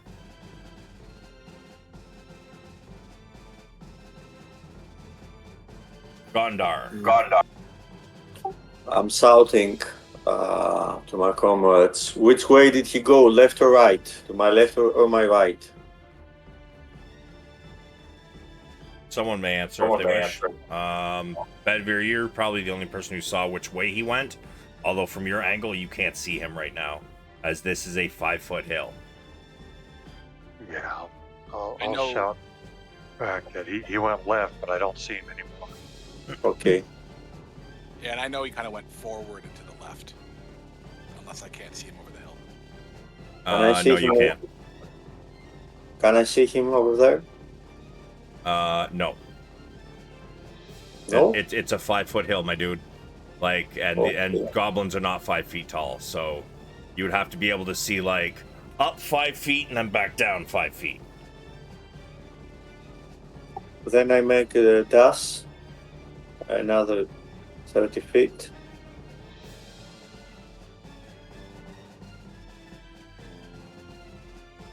And I end my turn there. Okay.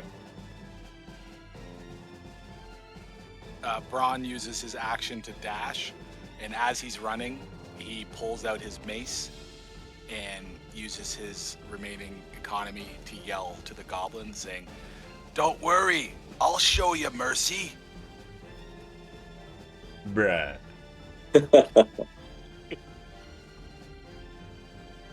Bedveer.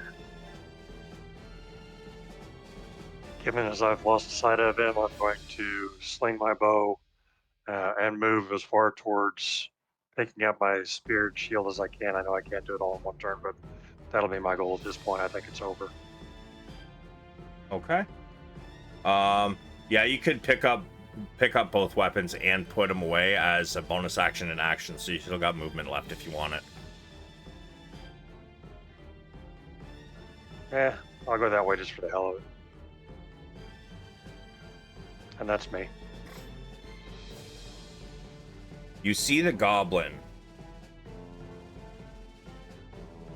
as he gets to here, and then he jumps into the long grass and takes off. This the long grass to the south of, well, on the map north, but in reality south of the house is mostly like, you know, that really tall grass, like, you know, that 6.5 foot kind of shit. And he Elephant grass. disappears. Yes, that's the word. And he disappears. And with that, Tatina opens the door. Ah, hello. You said Calaman sent you to check on me?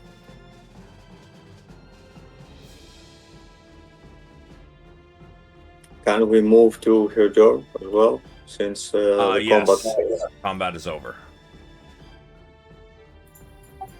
It was, it was Juniper who told us, but that was from the Marshal, right?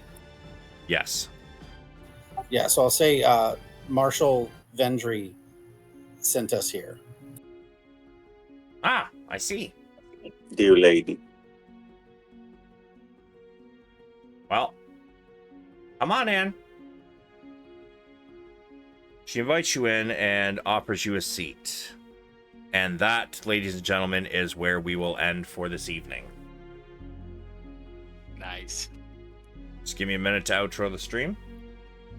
Thank you, everybody, for coming. I see I've got quite a few viewers at the moment, and I appreciate the raid from Snow and another month of subscription. Much appreciated. And I hope to see you guys all tomorrow night.